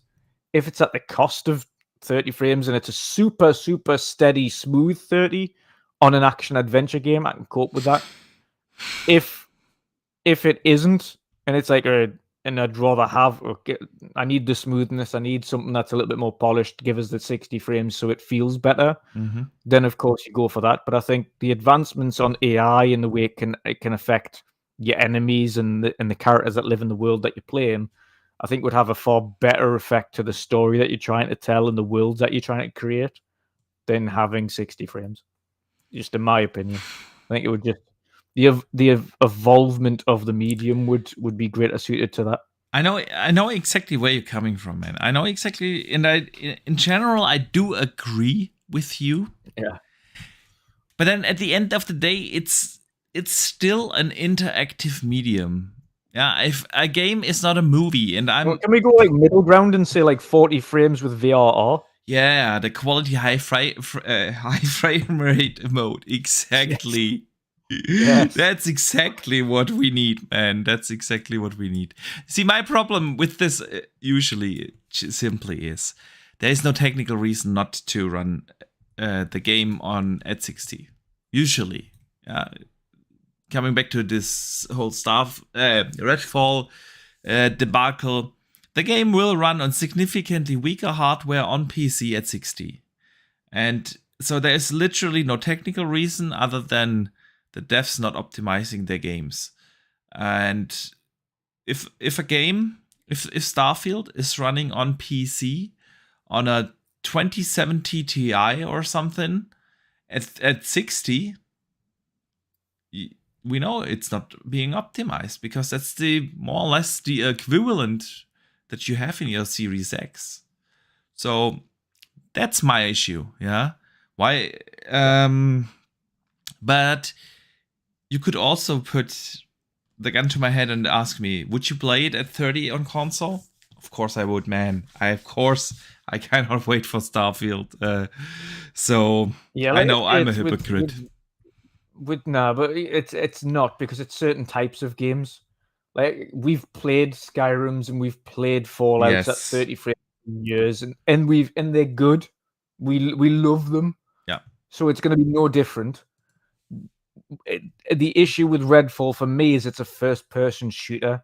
We haven't had a first-person shooter that's been 30 frames for I can't even remember the last time. Like, even at low pixel counts, we've had them at 60. That's like, true. Even when they look terrible, they've been 60. Like, they've always been 60, and they should be. First-person shooters and racing sims need to be 60 to feel good. Absolutely. It's genre specific. You can kind of cope with it on action adventure games and things like that. You can cope with it. You could cope with it on Skyrim. It wouldn't be such a big deal. Not Skyrim, sorry, on Starfield. Of course, you'd love a 60 frames mode, and we could get one in the future. But am I going to be as bothered about it in Starfield as I would be Redfall? No, because it's a different genre type. And in Starfield specifically, it's both third and first person, depending on the perspective that you're playing the game in, and it's a choice. So if you were playing the entire thing in third person, 60 frames it's going to feel okay, but it's going to look a bit weird. Whereas in first person, of course, you'd probably maybe want that 60 frames. It depends on the perspective you're playing it from, but it wouldn't be that as a big deal. It's a big open world game. You're playing by yourself. There isn't a competitive nature to it. So 30 frames isn't going to feel that bad. It's going to feel all right. Yeah. Where you're playing multiplayer, it's a cooperative game in Redfall where everybody's doing their own thing and a lot of things happening at the same time. And you need a little bit. The pacing is completely different. Okay. At least from what we know. Yeah. At least from what we know, man. So, yeah, man. I think, Dutch, that basically wraps up the show. We are 3 hours in already. And we covered a lot of great topics today. It was a blast as always. So let me thank you for co-hosting, of course. And we will briefly talk about your showcase again. But first, I want to say a big thank you to the chat, to the people who came here live to watch and discuss with us gaming today. Big thank you, of course, also for all the super chats and the support, the channel memberships and whatnot. Truly appreciate the support. I also want to shout out all the great gamers that listen on Spotify, on Google Podcast, Apple Podcast, wherever you're listening. Thank you. Really appreciate it. And Dutch, Saturday is happening soon, very soon. For those who tuned in a little later, tell everyone what is happening this Saturday, man. Yes. So for those who don't know, and have missed the previous 2 years, our third annual Community Indie Showcase is taking place on Saturday at 6 p.m. BST, 7 p.m. Central European Time, 1 p.m. Eastern, 10 a.m. Pacific. It's Community Indie Showcase 2023 Spring Edition. So, of course, our first of 2 showcases this year, with 7 awesome content creators taking part, alongside myself, of course, as the host. Of course, we've got Boxenberger joining us, of course. Absolutely. Again. It's my honor. 3rd year in a row, I think. I think 3rd year for you. We have Mr. Boomstick XL joining us, as always. He's also on his 3rd year in a row. We have Pong and Steel joining for their 2nd year. We have Everbone Saga and Sante joining, and we've got Duncan Voices Indie Choices joining as well from Complete Xbox, as well as special guests, developers, world premiere reveals, new games. Speaking of new games, there are 85 games showcased over 2.5 hours. And it is no nonsense. It is games. And I would say 99.9% of that is gameplay. It is not just trailers. It's not cinematics. It is gameplay. So you can actually see all of these games in action, enjoy them. And I've made sure of that. That's awesome, man. I know the work you put in. You told me what? You spent like 65 hours just for the editing of the show. Yeah, guys. 65 hours in Premiere Pro and After Effects. That's not including the collaborating everything. Yeah. That's insane, man. The amount of work you put in this showcase is really, really, really incredible. And I think it's fair to say that this is probably the best indie show in the year. Far more enjoyable than the weird Twitch things that Xbox has been putting out. And even the Nintendo indie shows are usually fun, but super short and super weird, like Nintendo style. So, no, man, I cannot wait. I really cannot wait. Highly recommend everyone to tune in. We're gonna play that amazing trailer as the outro of today's show once more. And then, guys, it's gonna be awesome this Saturday. Definitely tune in. 6 p.m. UK time, 7 p.m. Central Europe, or 1 p.m. Eastern. It's gonna be epic. A lot of great games. And what's even more fun for me is that none of the other creators know what games are going to be shown. So you know what games you've chosen to highlight. The other creators know what games they've chosen to highlight, but nobody else knows what games anybody else has chosen. That's and true. They also don't know what games I've put in there that I've got that haven't been shown yet. So it's a surprise for everybody involved. Absolutely, man. Absolutely.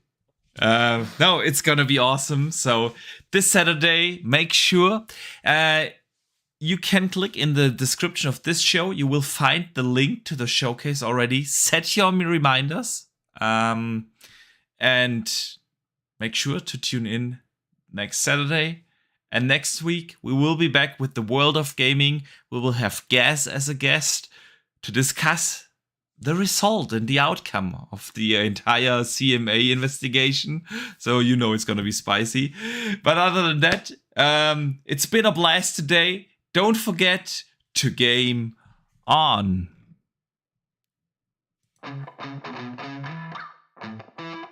Living every day in your head for free. You can tap away, but I will not hear you scream. You can break the keys, spread your toxicity, your world outside reality. In your room, a little hideaway, but you let it through. Enough to go insane, living in the dark hasn't treated you well. You're building your own prison cell. Hey, wait, don't waste it on me.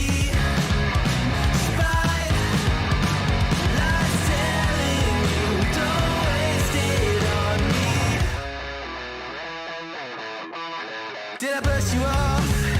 Is it your lack of friends? We never met, even if you pretend. Am I in your debt?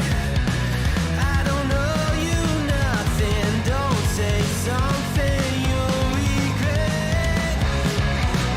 Hey, wait, don't waste it on me. Spite, lies telling you, don't waste it on me.